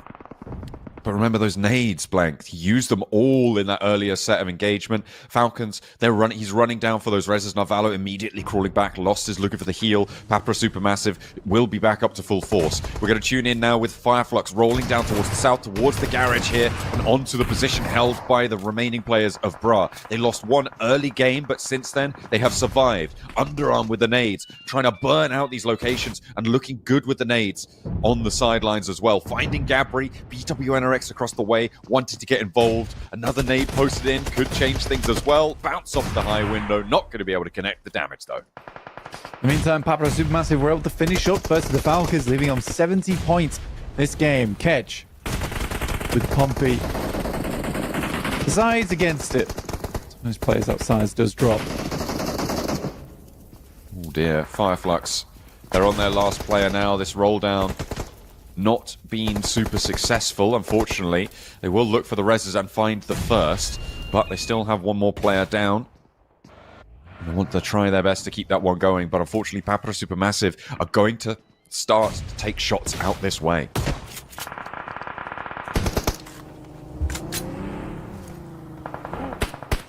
Poser spotted by Tron. 9 eliminations. Crazy what a change of drop spot can do for you. BWNRX assaulting the building. Over towards Bra. Kine finding Matcap. Finishes him off. Help of Zed Wolf. Player on the stairs though.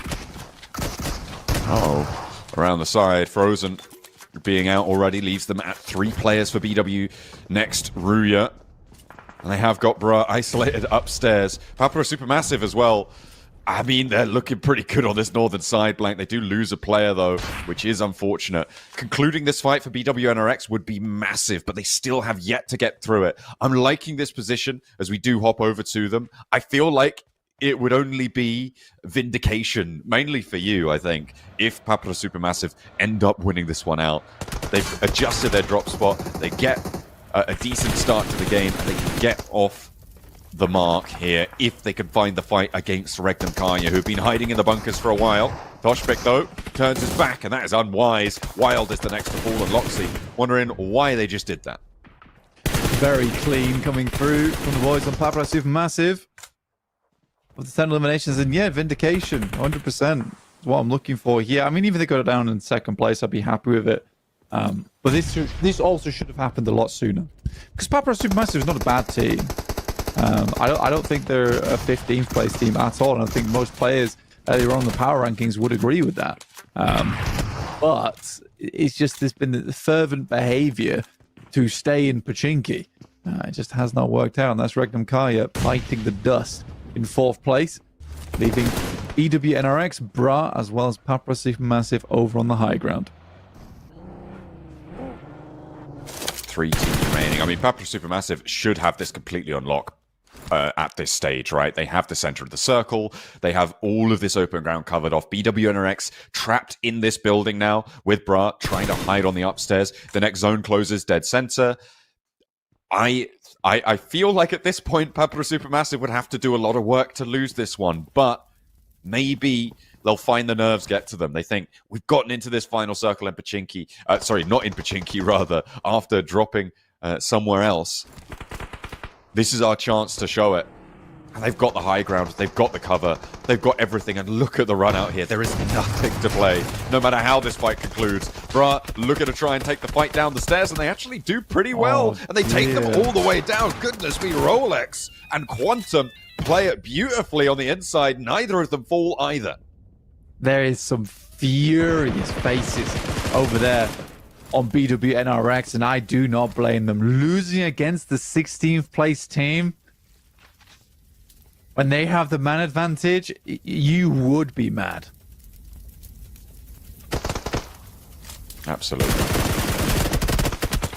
That is going to be galling, but Bra look at a fight out through the window. A sliver of HP left, and Quantum will be taken down by the blue, and it is vindication for the relocation of Papra Supermassive. No more Pachinki drops, a chicken dinner right off the bat. It's huge for Papra Supermassive. It'll put them in a much better position. Very, very well done to them. And all it took was to hot drop the weakest team in the lobby, and not the Falcons, which is a bad idea. And I'm glad that it finally happened. And it had to happen based off what occurred yesterday. BWNRX, though, I think that was the main storyline. Incredibly angry with those players. I saw one smash the desk. And I mean, fair enough to him, honestly, because I think it was Zedwolf. Just because it must be so frustrating, knowing that you're a strong team, but there's something wrong. There's something rotten within the team at the moment. They need to figure out what it is, take it out from the freezer, and get rid of it. Get rid of it. Yeah, it's that is not good news. I'm interested to see where Papra Supermassive will drop next match, because I think obviously with the plane path as it was, it's not. I mean, it's not unlikely, right, that that was a backup drop potentially for their new drop spot, right? Because it was very isolated down to that southwest side on the plane path. Maybe they're looking to go to like Yasnaya or Lipovka, something like that, on a more favorable plane path. I think they are looking for South George, personally, because Bra's usually playing over towards North. So, and I don't think there's a lot of teams that play towards South George a lot. So I think that the reason we had a hot drop there occurs because Bra, that's Bra's backup drop, right? Over towards South George instead of North George, because the plane path was so far down towards that south side. So I do think that it's one of the things where it's a bit awkward, but it still works out. Papra Supermassive. And if I'm Bra, I'm just going to try and get over towards North George as soon as possible and leave Papra Supermassive to their devices in South. And this will be it might be this next game, the first time in a long time that we see Papra Supermassive have a drop spot all to themselves on Erangel. Yeah, definitely could be. We'll have to wait and see if those adjustments come through, if we're going to be treated to that. It was the top 4 as well that maintained distance. A couple of elims being thrown towards the top of the tables. I think almost all of them were able to get a couple of points there. I think Fireflux was kind of the outlier. They did fall to the fight, but and they didn't really get too far into the match. So again, a little bit of a misstep for Fireflux. They may be the team that is going to get pushed aside if they're not careful. Fortunately, not too many of the teams beneath them did super well either. So they do maintain a little bit of a buffer zone for the time being. I think Fireflux didn't play that game too badly, honestly. I think that, in my humble personal opinion, I think it's a very, very difficult area of the map to play anyway. Fireflux did their best, but again, there's so many angles, so many positions that you've got to play from. Regnum Kaya had a strong spot that was overlooking where they were trying to move in. So yeah, they had a tough time because of that. Now, could they have played it differently? Sure, but I do think they did a pretty decent job, and it's an unfortunate fall from them at that point in time. But you can't win them all. You can't win them all, John. Again, seeing Fireflux consistently up towards the top 8, for me, that's a promising sign. Yeah, I think so. In terms of morale, it's going to be good. But I think that it will weigh pretty heavily on their mind that the first half of their day was pretty trash, right? Like they're going to be aware of the fact that it was all on some very big performances towards the end of the day that have really carried them to this position on the tables. So whilst yes, I think that it is a good sign that they still have that potential, it's not a good sign when it comes to looking at the floor of their performances, because we've seen it now in the first match of the day. They weren't really able to do anything. And again, a very minimal point scoring game for them here. It's going to feel pretty shaky. As we take a look at our MVPs, this is going over to Papara Supermassive. Lost, able to earn this accolade. 5 elims, 659 damage. No assists though. The guy's just doing what he does. Yeah, he's one of the last standing members for the team, and I think that he did a fantastic job to keep himself nice and healthy in that one, and keep the team alive. Remember, they went down to just one player up against their fight between them and the Falcons. So, you know, they go 1-0 today versus the Falcons, which is nice to see. Hopefully that can continue going forward, or at least they don't have to play against them in Pachinki. I think they realize now that, well, we don't have to drop there, and we can still do significantly well when we don't drop there in the first place. Here are our match statistics for that match, with Cause getting 664 damage. The board's still out on parade at the moment. Kamikaze getting the most grenade eliminations from Papara Supermassive. There you go. There is that sweep across, and of course, the Boars are on here, right, with highest damage. They had an interesting engagement over on the north side with Ida, and then the Falcons kind of just completely took the exact same position that the Boars were in, which I think overall that engagement was pretty interesting, right? The dynamics at play were, as I said, interesting, right? There was a lot of rotational play around the buggy, especially rotating out for Ida over towards the Falcons position. Falcons doing pretty well there to get a couple of points on it, but do go down in the end. And then let's take a look at the Papara Supermassive points tallies here. Lost, able to get 5 knockouts, 5 elims. He does his own work. This guy, he's kind of insane on that match. Yeah, fantastic result from him. I do think that he put in a massive amount of work for the squad, and it makes sense that he would do that. So, again, very, very happy to see Lost able to keep the team in it. A strong team overall. They have been struggling. I want to see more out of them. I think that this can't be a flash in the pan for them if they want to get over towards the top side of the lobby, or even just earn some more money, because they were quite far behind. But this game certainly has shot them up the standings just a little bit. Yeah, they'll be happy for that little revitalization shot. This was the interesting decisions for everybody going into the tunnels there against Regnum Kaya, and nobody having a good time of it. And then we get the replays, of course, on this wide swing from Eren. It would have clipped them with the front axle there on the buggy. Novalo does manage to save the day, and IDA do actually end up going down as he gets that cheeky little spray down over towards Eren and their position after the reses. So after that, they weren't able to get Ralph back up. You could see his health bar was low, so they had to play on as 3. If they'd have been 4, maybe things would have been different, but not to be this time around. Papara Supermassive, they had the hilltop, they played it well, they took the shots when they needed them, and they got a lot of elims for their trouble. Oh, they did. I mean, Regnum Kaya, Regnum Kaya goes out early, but at least from Shelter able to get some points back on board. I don't think this is the worst game in the world for Falcons either, by the way. I think they didn't do too badly. Able to get some eliminations. It was a bit of a awkward scenario where you just finished the fight with balls only to find yourself in another scenario. This is where it all went wrong for BWNRX. They had 4 players versus the 2. Ooh, it's criminal. It's criminal. That doesn't bode well at all for BWNRX. I think that would kill my mental game, personally. Pablo Supermassive, 22 points. Wow, well done. Bra's also able to get 11 somehow. BWNRX come off that game with 11 points. So another okay map for them. I mean, they certainly weren't happy with it. So overall today, they have earned 20 points, which is a good dent towards the top side, but they need more. They still need more.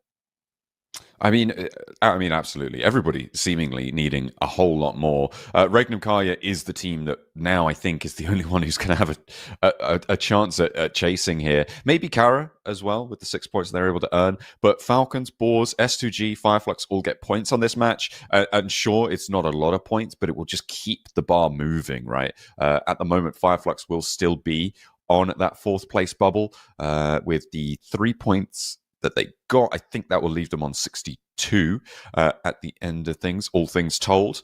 And Regnum Kaya will be on 55, I'm pretty sure.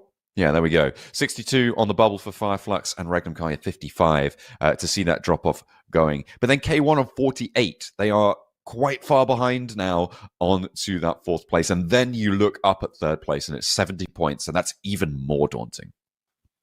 Yeah, it is hard. It's very, very hard. For a lot of our teams to start jumping up again. And like I said, this is the first step of many for BWNRX that they'll have to take here.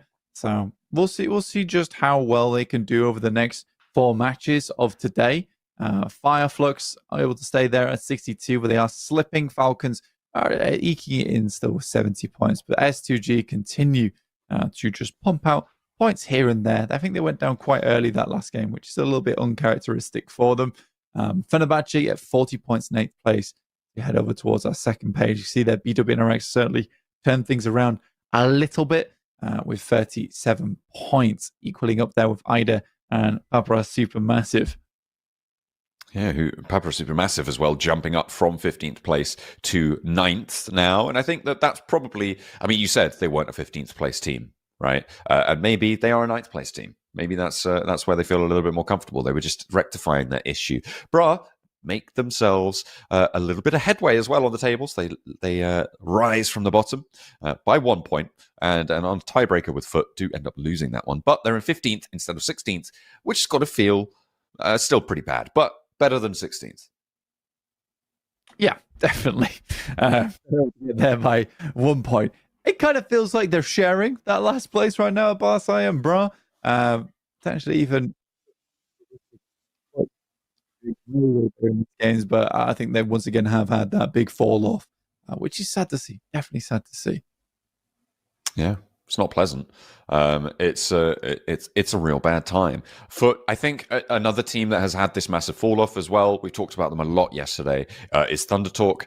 It's just not what we saw from them in the previous stages of this tournament, and we hope that they can do more. But for now, we'll wait for that to happen before we sort of bring it up too much. Again, it's sort of a road we've already trodden quite well, so I think probably best not go over that one again. But yeah, a lot of these teams towards the bottom, all it will take is that one chicken dinner to get a little shot of adrenaline, to get a bit of revitalization on side. And I think maybe they could start to climb up towards the front page. But at this point, I think anyone, certainly from like 12th and down, is going to have a basically impossible task to get up to the top 4. Front page is a good goal, though. Front page is a good goal, I would say. It's a struggle, though. It's definitely a struggle. Now, I'm excited to see if these teams can get themselves back on the bike. Realistic, BWNRX are definitely one of them. But yeah, well, get all on the our bike teams and on the road. It is the road. The Esports World Cup, 25th July through the 3rd of August. There are 4 slots available that we're looking for. That we're not looking for. I'm not looking for.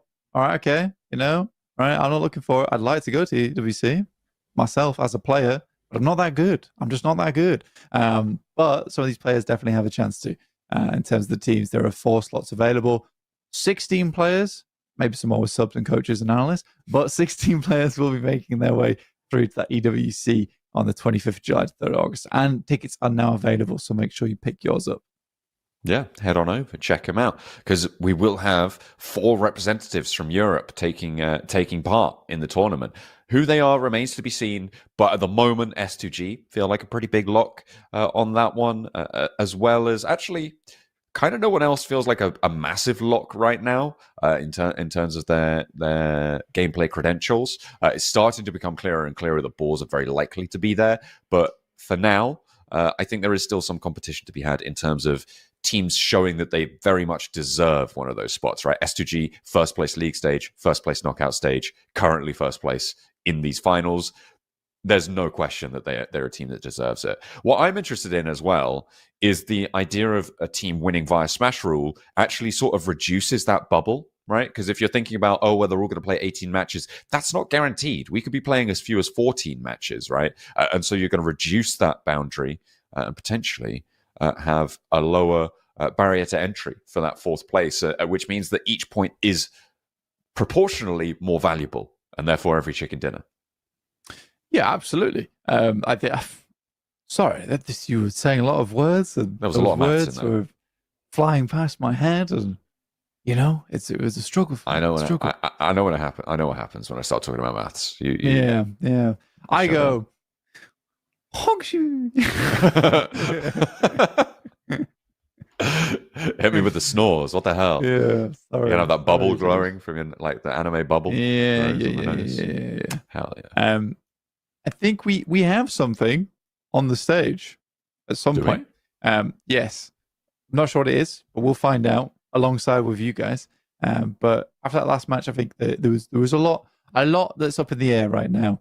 Will Boars continue to streak out towards that top side? Will Falcons be able to keep up with the rest of the lobby? I still think there is some players that are slightly lacking from Falcons. I think there is some bad trades that are happening there as well in the game.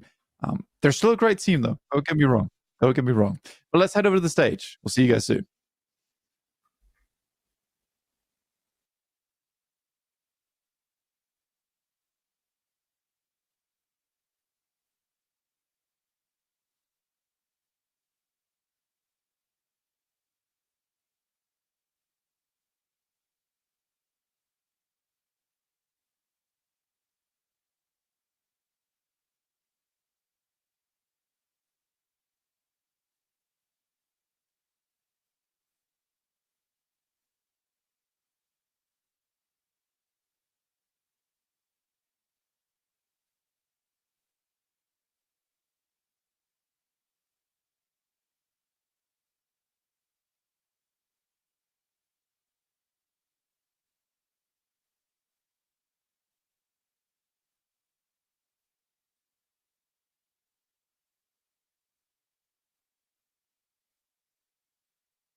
Welcome back to the PMSL Europe. Of course, we are in for our match number 3. It is Erangel once more. And of course, the hot drop has been alleviated. The deadlock has broken in the middle of the map. And for their adjustment, Papa Supermassive were able to claim a chicken dinner. Not entirely just because of that adjustment, but it was certainly a contributing factor. Let's take a look at our plane path as it heads in from the southwest side from Pmsl all the way up over towards Stalba, just a little bit to the west of it.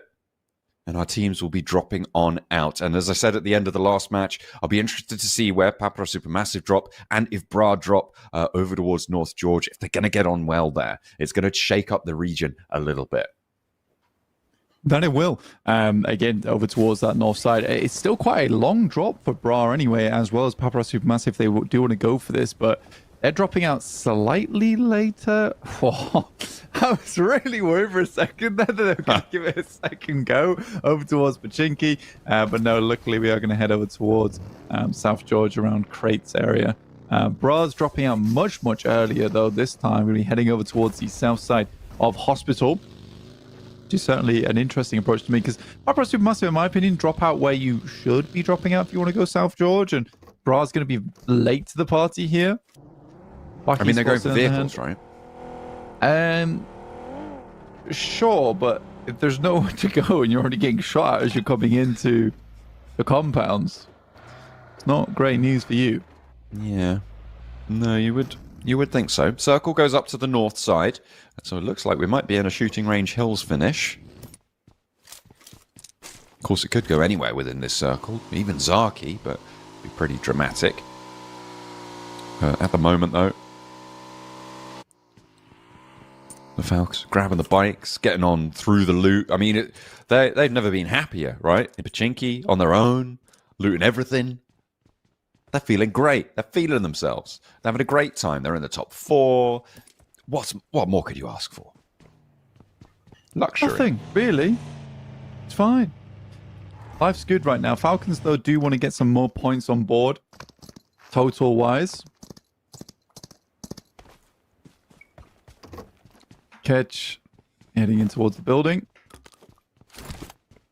Got some loot. Fireflux, like you said before, slipping out from that top 4 now. Regnum Kaya chasing them. 55 points. Again, I think that for Regnum Kaya, they'd like to get in here alongside with their Turkish brethren. S2G as well as Fireflux. BWNRX furious after last game. Let's see if they can bring things back into the fold here. I mean, they still managed to get, what was it, like 11 points, right? And the match before that, they got like 7. So they have had the best start to any day, of their 2 days. They have had their best start to the day today.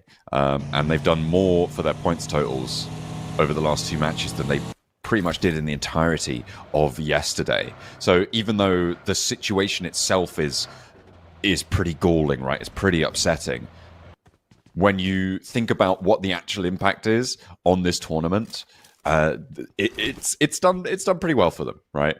Compared to yesterday's games. But you're right, in terms of that opportunity cost, it is a pretty big blow to them.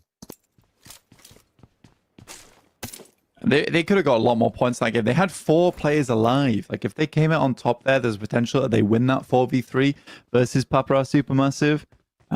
So yeah, really quite rough. It could have been a whole different game for them. Set them up towards the high 40s instead of the high 30s instead. And I think right now that does hamper the boys on BWNRX. Alas, halfway through the day now. On just 3 more matches after this one, we will have that first place locked in, and how many more extra points that will be needed to get that smash ruling underway.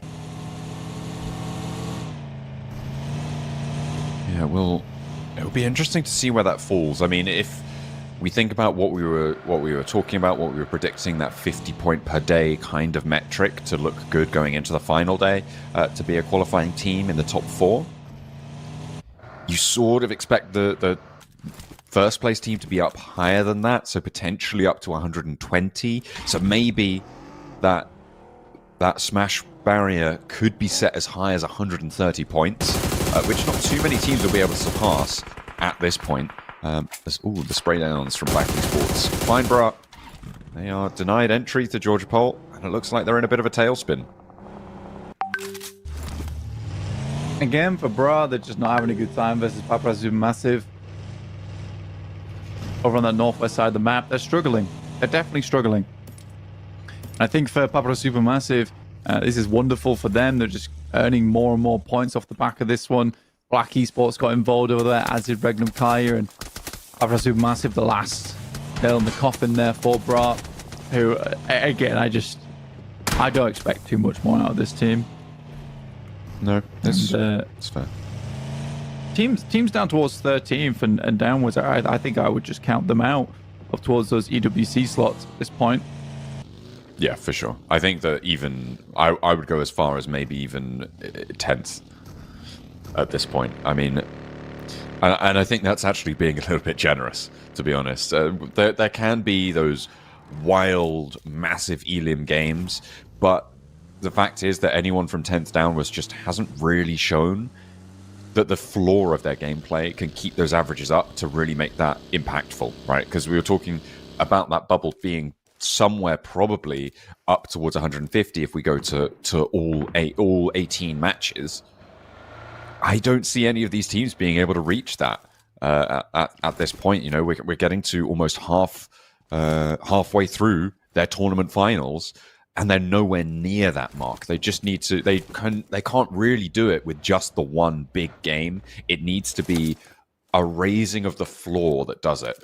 You can get 18 points extra on one match, which is huge, or you can get 1 point extra on every match, which is a lot easier to address, and it's a lot bigger of a read on a team's performance. Yeah, I think when you look at this one in general, even over towards the top side right now, this is a plus. This is over the 10-point average right now for S2G.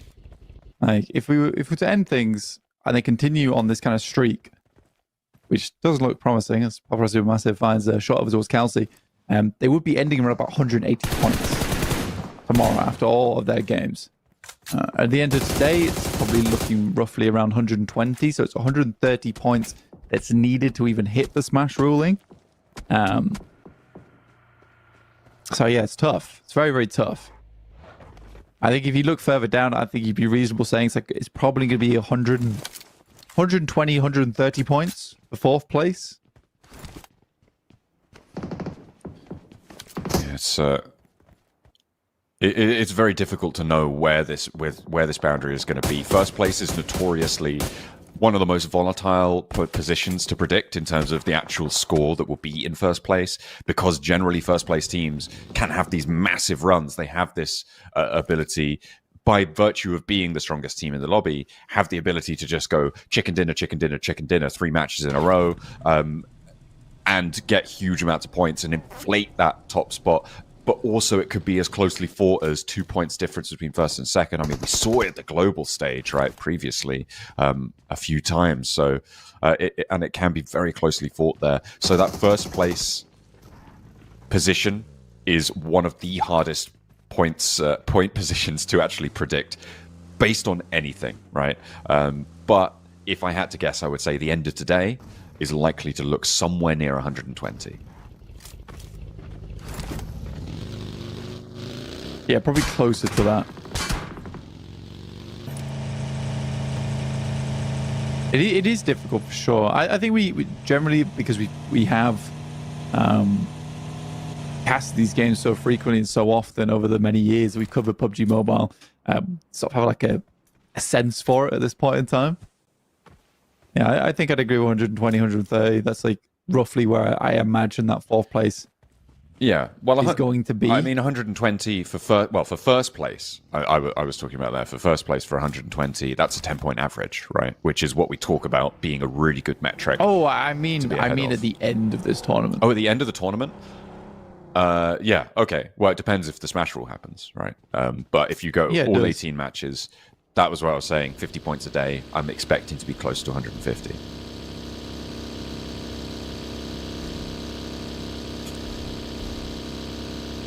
Footballists on our screens who really just haven't had the strongest of runs.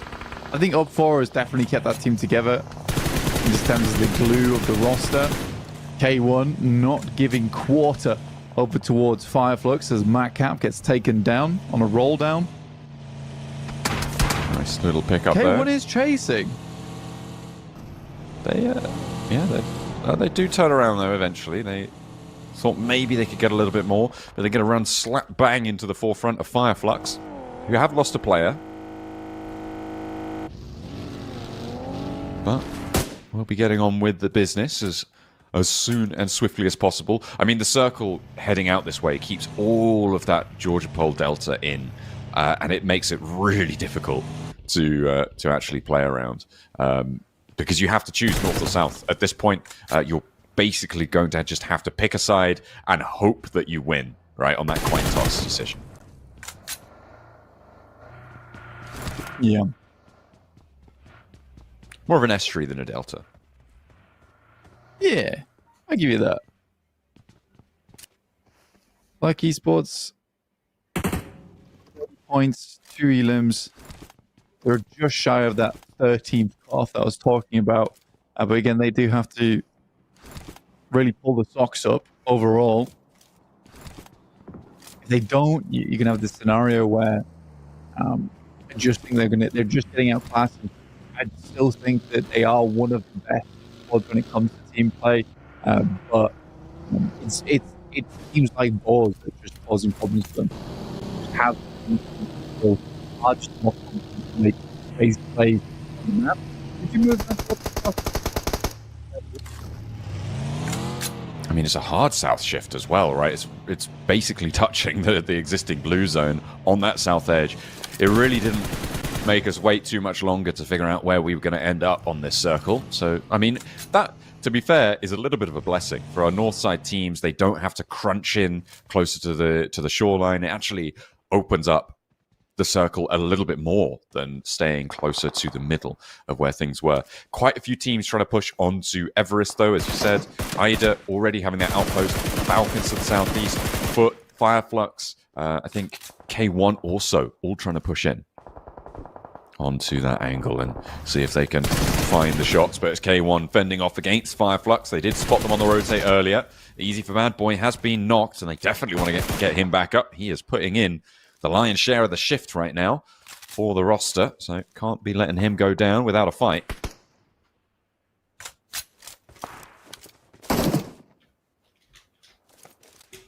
Oppressive Massive. 3 limbs so far. Very, very happy with the way that's worked out. Ida, though, this is a common position on the map that they've played multiple times over towards Everest. I hope they've learned a lot of lessons playing up in this position. But we'll see as we go through, because I think they're one of the teams that has had the most amount of time played over towards Everest, and the most amount of times getting punished for playing on Everest. So, yeah, they had a lot of good learning experience, as I would call it. The thing I'm interested in at the moment is that this is a third game now with Fireflux going low early. They haven't got any points so far. They lost 3 of their players. And they're only playing on as 1. Very much in danger of going down here. K1 have been spotted. That's BWNRX, who went on a wide sweep down from the southeast side. A little bit of a crash coming on in, and Capri's nearly able to whip it around for a second, but will be shut out in the meantime, leaving only 2 of them left standing, and Kara want to try and take a slice of the pie. Won't be able to find it, though, unfortunately. Have to cover back off, and the rest of Kara look at a push in from the south.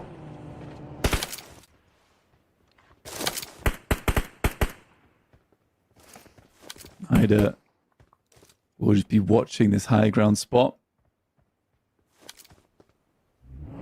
There is a lot of teams down towards our southeast side. Kara, Fenerbahce, BWNRX, Falcons all playing on that position. It's a tough spot to play as well with the way that the circle lies at the moment.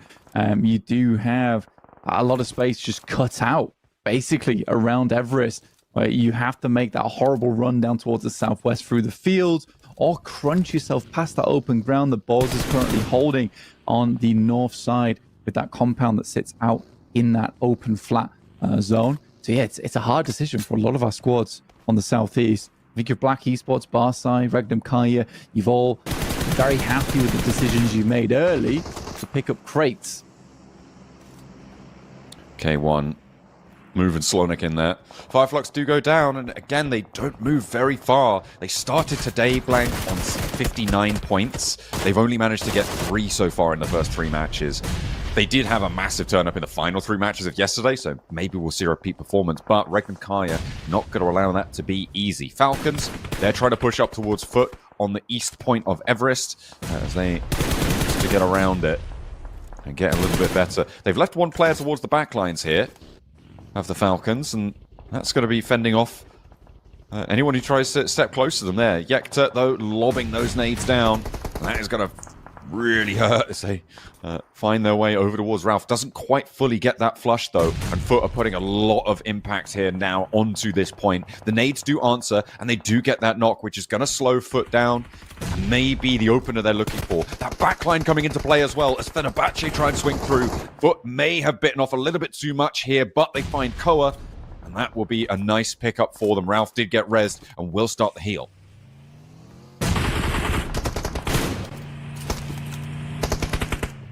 Fenerbahce on the sidelines. Looking to head over towards that top side. Foot also struggling, and it is the Falcons crunching in. And again, it's a case of not moving down towards the west or the east. He's going to straight over Everest here and try and make it work.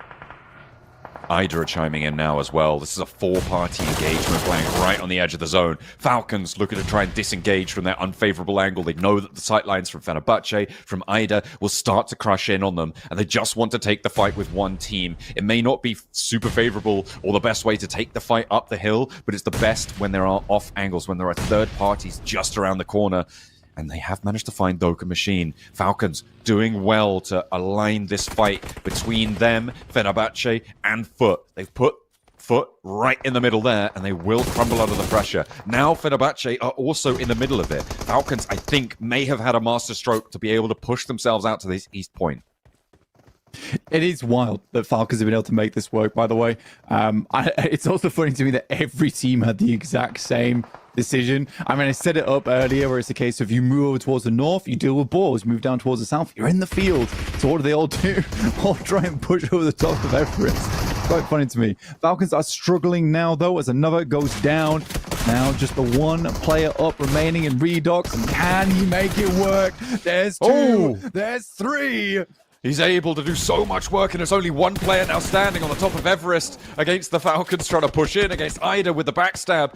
Papara Supermassive looking across open ground, and it's just icy for S2G out of these warehouses. Everybody trying to clamber their way over to the east side of South George. A nice nade on the bounce there.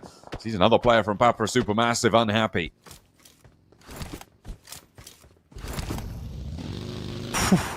Goodness me. What a wild engagement it has been so far. And Redox finds Solke. There is a nade back from Simple Domak finding 2. And it's down to Redox once again. This nade looks close. Redox sidesteps it. But he's so low. And this last nade in the pocket could be the finisher. It goes too far again. I thought it was going to be there, but Redox fades away. The blue zone's pushing in 2 seconds. This res needs to be fast, Blank. They need to get back up on their feet. I don't think Narvalo's going to be resable here with the stage 5 circle. You can't res out in the blue.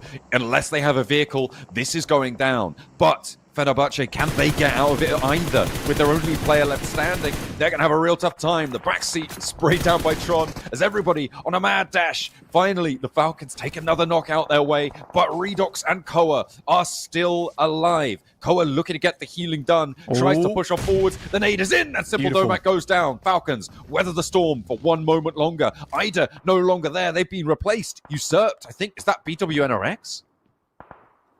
This is just a ridiculous fight over towards Everest. Absolutely ridiculous. And everyone has just had to go up over the big old mountain. It's the only possibility. S2G's been on a mad dash, a mad run to get over towards the crates here, but plenty of damage done. And it will be Hamzy G going down. Zeptimus takes a tag from the DPS. That's all there is to it. S2G out in 12th place with just the 2 eliminations. As Falcons attempt to get down the hill, Koa will be dispatched, and the Falcons will be no more, as the Boars will be the final arbiters over on Everest. The big story here, Blank. Regnum Kaya. They are chasing Fireflux for a spot in the top 4. They could potentially set their sights on Falcons in their position on the southeast side of the crates. They control a run-out position. They control the open ground, trying to push in towards it. They have a lot of opportunity here to put a massive dent in these scores. I think for Regnum Kaya, this is an opportunity that they can't afford to lose.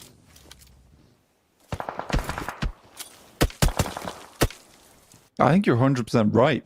For Regnum Kaya, there is a lot of room for a huge amount of step up from this team. Fireflux out, Falcons are out, S2G's out, Boars are on their last 2 legs, or last 4 legs in this instance. Regnum Kaya has a big chance to start climbing up that ladder as plenty fall off it at that top side. This is his opportunity for a lot of teams to catch up now. The stairway clears a little bit. And the issue, in terms of catching up, sure, but K1 Kara not looking super good right now in terms of getting a super high point score on this match. Boars looking like they're going to go down there. A lot of the teams that have prospect are at the bottom of the table here. Barsai, you've got Thunder Talk, you've got Black Esports. All of these teams, Ida as well, right? Who actually managed to get off the hilltop. Okay, I thought they'd gone down to a fight with BWNRX, but no, they sailed down Everest. Probably one of the only teams to transition pretty successfully from that scenario, as BWNRX still caught up in it. But a lot of the teams that are chasing are so far behind. It kind of is only Regnum Kaya that can put a dent in this in terms of changing the top 4 right now. Regnum Kaya doesn't look to be in the happiest of spots, constantly taking shots from the side, and you wonder how many resources they've got to work with going forward. BWNRX looking to make their cross, and this is a dangerous cross for them. Out directly in the open. Barsai over on our western edge. They're going to get cut out soon, and I think, honestly, a lot of the teams that came off from the Everest and around that area are quite happy with the way this circle works, where, look at this, northwest side, just tons and tons of teams all crunched in. There go the Boars. BWNRX might just have a field day. Could potentially be an opportunity, but they are just so bowed down. I mean, with the Boars going out, that will open them up, right? That will open up those sightlines a little bit more. And you're right, maybe it is open season for them.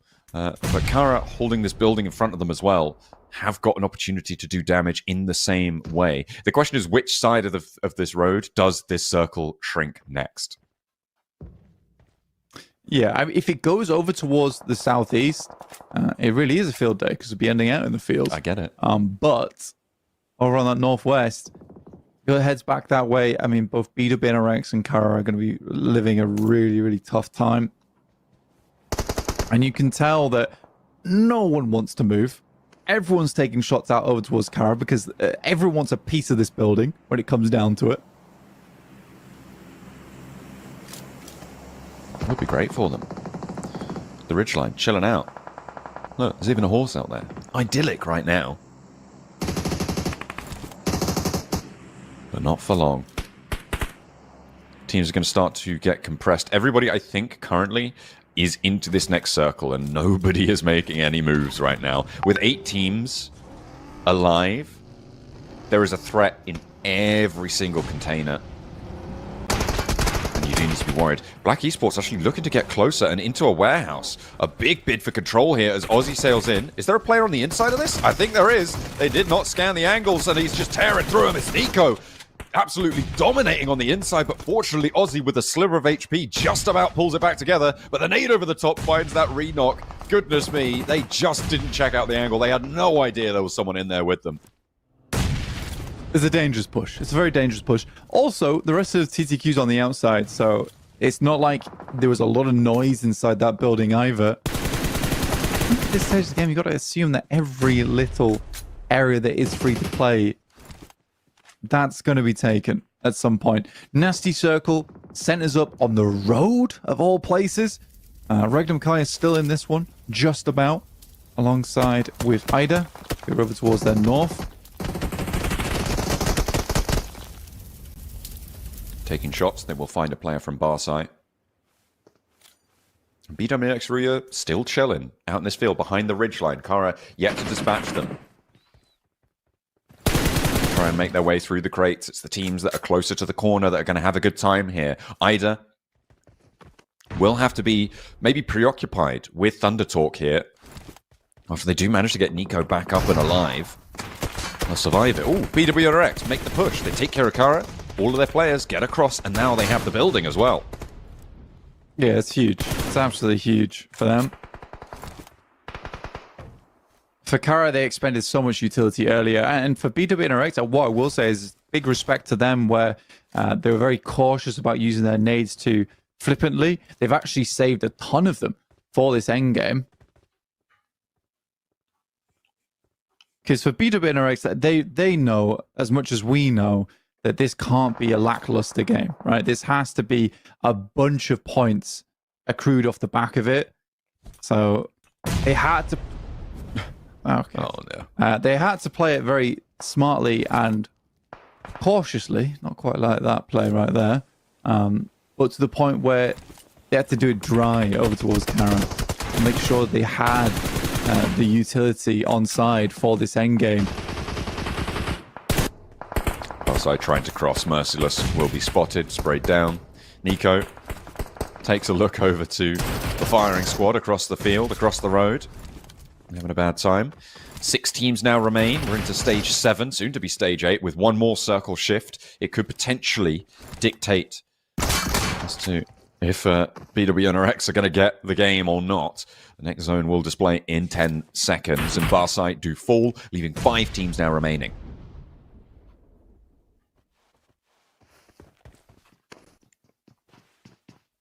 Oh my goodness. Okay. See, Fine. this is where BWNRX really needs to capitalize, right? They're on 5 elims. It should be a chicken dinner, okay? They could make some big mistakes. It could go to another team. Equally, they could lose a lot of these points to Regnum Kaya. I mean, Regnum Kai are pretty desperate to get these points on board as well. You can see they're 14 points behind the Falcons right now, and they have already overtaken Fireflux, gotten into 4th place. If they can accelerate away, this is great news for them.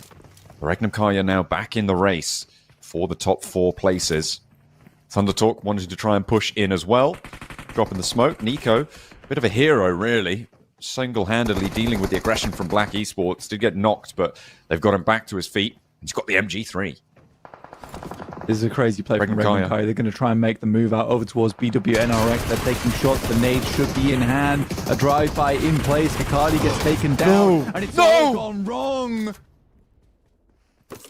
Regnum Kaya rolled them down, and BWNRX. Catastrophe across the roadside. What a rollout from Regnum Kaya. I don't know why we're playing on the outside of the building. Like, absolutely, you just want to play inside, have nades in hand. That's the whole reason we held on to those. And they're doing it and just send them out.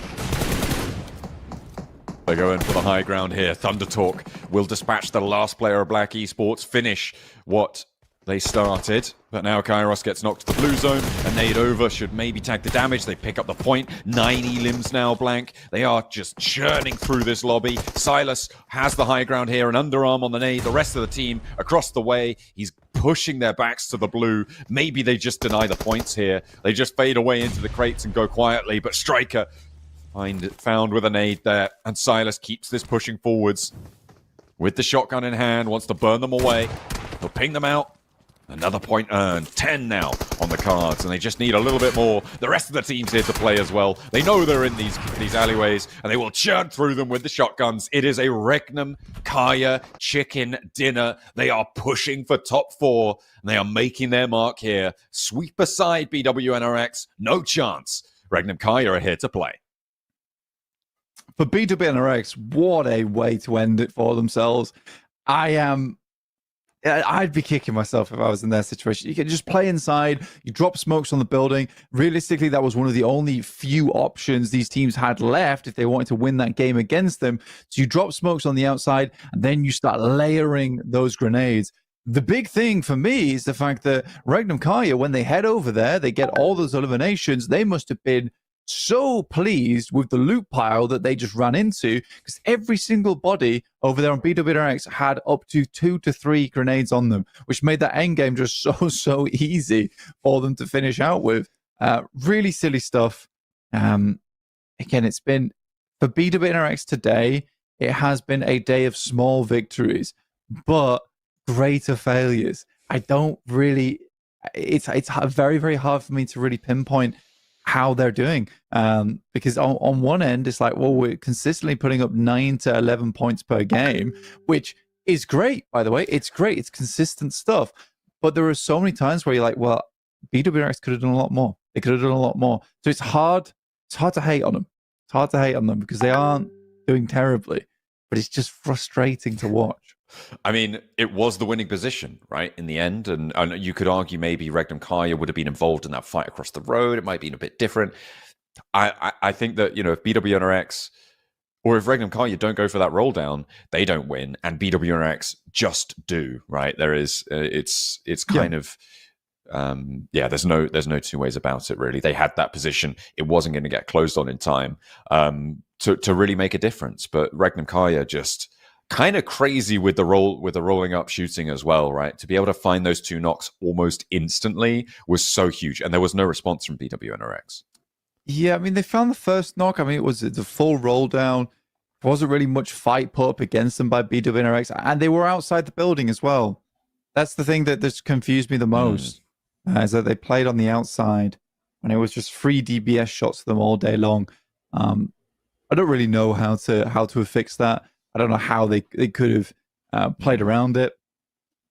Yeah, for BWNRX, it's like there's small clapping coming through for them, but it's not very loud. And there's a little bit of some disappointed faces in the crowd. Yeah, Regnum Kaya taking those final elims as well. The fact that Thunderstalk didn't deny and they tried to go for a point or 2 extra, I respect it. And you know who else is going to be pretty happy about it is Regnum Kaya for being able to pick up those 2 extra points to add to their tally on that chicken dinner. So a 22-point game for Regnum Kaya. Pretty insane stuff. Loxy MVP, 4 elims. Nice distribution across the roster in terms of their performance for Regnum Kaya. Yeah, for Regnum Kaya, it's been a great day for them. I'm very, very pleased with how things have gone down. Loxy, very clutch player on the team. We talk about him a lot, and here he's finding a huge amount of success. But on our angle, typically Regnum Kaya are pretty decent. I think we talked about at the beginning of the day that we would quite like to see Regnum Kaya in that top 4, and they are probably making it. And I think you even spoke about how if we were to change things up, I think the one team we didn't expect to be there probably was Fireflux. Well, Boars as well. At this rate, Boars as well, but Fireflux at this rate are going to get knocked out. Yeah, for sure. Their start of the day has been, again, pretty dire. They had a massive glow up to the second half of yesterday, so we'll see if they can repeat that performance, remembering that they got a back-to-back chicken dinner on the 4th game and the 5th game on an Erangel and a Miramar, following it up with what could have been another chicken dinner on the last Miramar, but they ended up coming 3rd with 9 elims there and getting a load of points. So the reason why they're in the top 4 at the end of yesterday is because of those last 3 matches. So they do have the power to keep this pace up, but Regnum Kaya have been ascending over the course of today. They have started to get out of the blocks. They started on a going down in 16th place, but since then they've been able to go up to 4th, and now they're up to a chicken dinner with a whole heap of elims as well. You can see they got 12 elims on the game. They get up to 22 points, which will see them on 77 points blank at the end of this game, which is a massive leap. It's crazy. It really is crazy. That's this. I think maybe even second place that they'll be sat up towards, or will it be 3rd? It depends if they're beating the Boars or not. I don't know how many points the Boars got on this match. They will be ahead of the Falcons. They were already ahead of Fireflux. Yeah, so Falcons absolutely should be in fourth. We know that, but we'll wait and see on the overalls, which come a little bit later. But yeah, crazy game from them. 12 points total is a lovely amount of eliminations coming through, not to mention the 10 points getting off from the chicken dinner. But the damage across the board looks great as well. And I think this is what we've always praised Regnum Kaya for in the past, is that they do have, at least in Wild Silas and Loxy, like very equal firepower. Toshpik's been a pretty good addition to the roster so far. He's been doing quite well. But you can tell that Silas misses Sarah a little bit. Yeah, just a little bit. I mean, with S2G's performance yesterday, why wouldn't you? But with that game, with S2G going down really early, they're within touching distance of S2G's scoreline as well. There are now 4 teams sort of within that same bracket. It's how we ended yesterday. It's how we potentially could end today. And given the fact that, you know, S2G, they won the first match today. The second match was won by Papra Supermassive, but the third match, again, won by another top 4 team. I feel like this could be the perfect storm for a Smash victory. It could be, if they're able to just fly out ahead and then just get the points done. And it will probably just come down to Regnum Kaya versus S2G, who's getting that chicken dinner first. And we'll have to wait and see how that happens.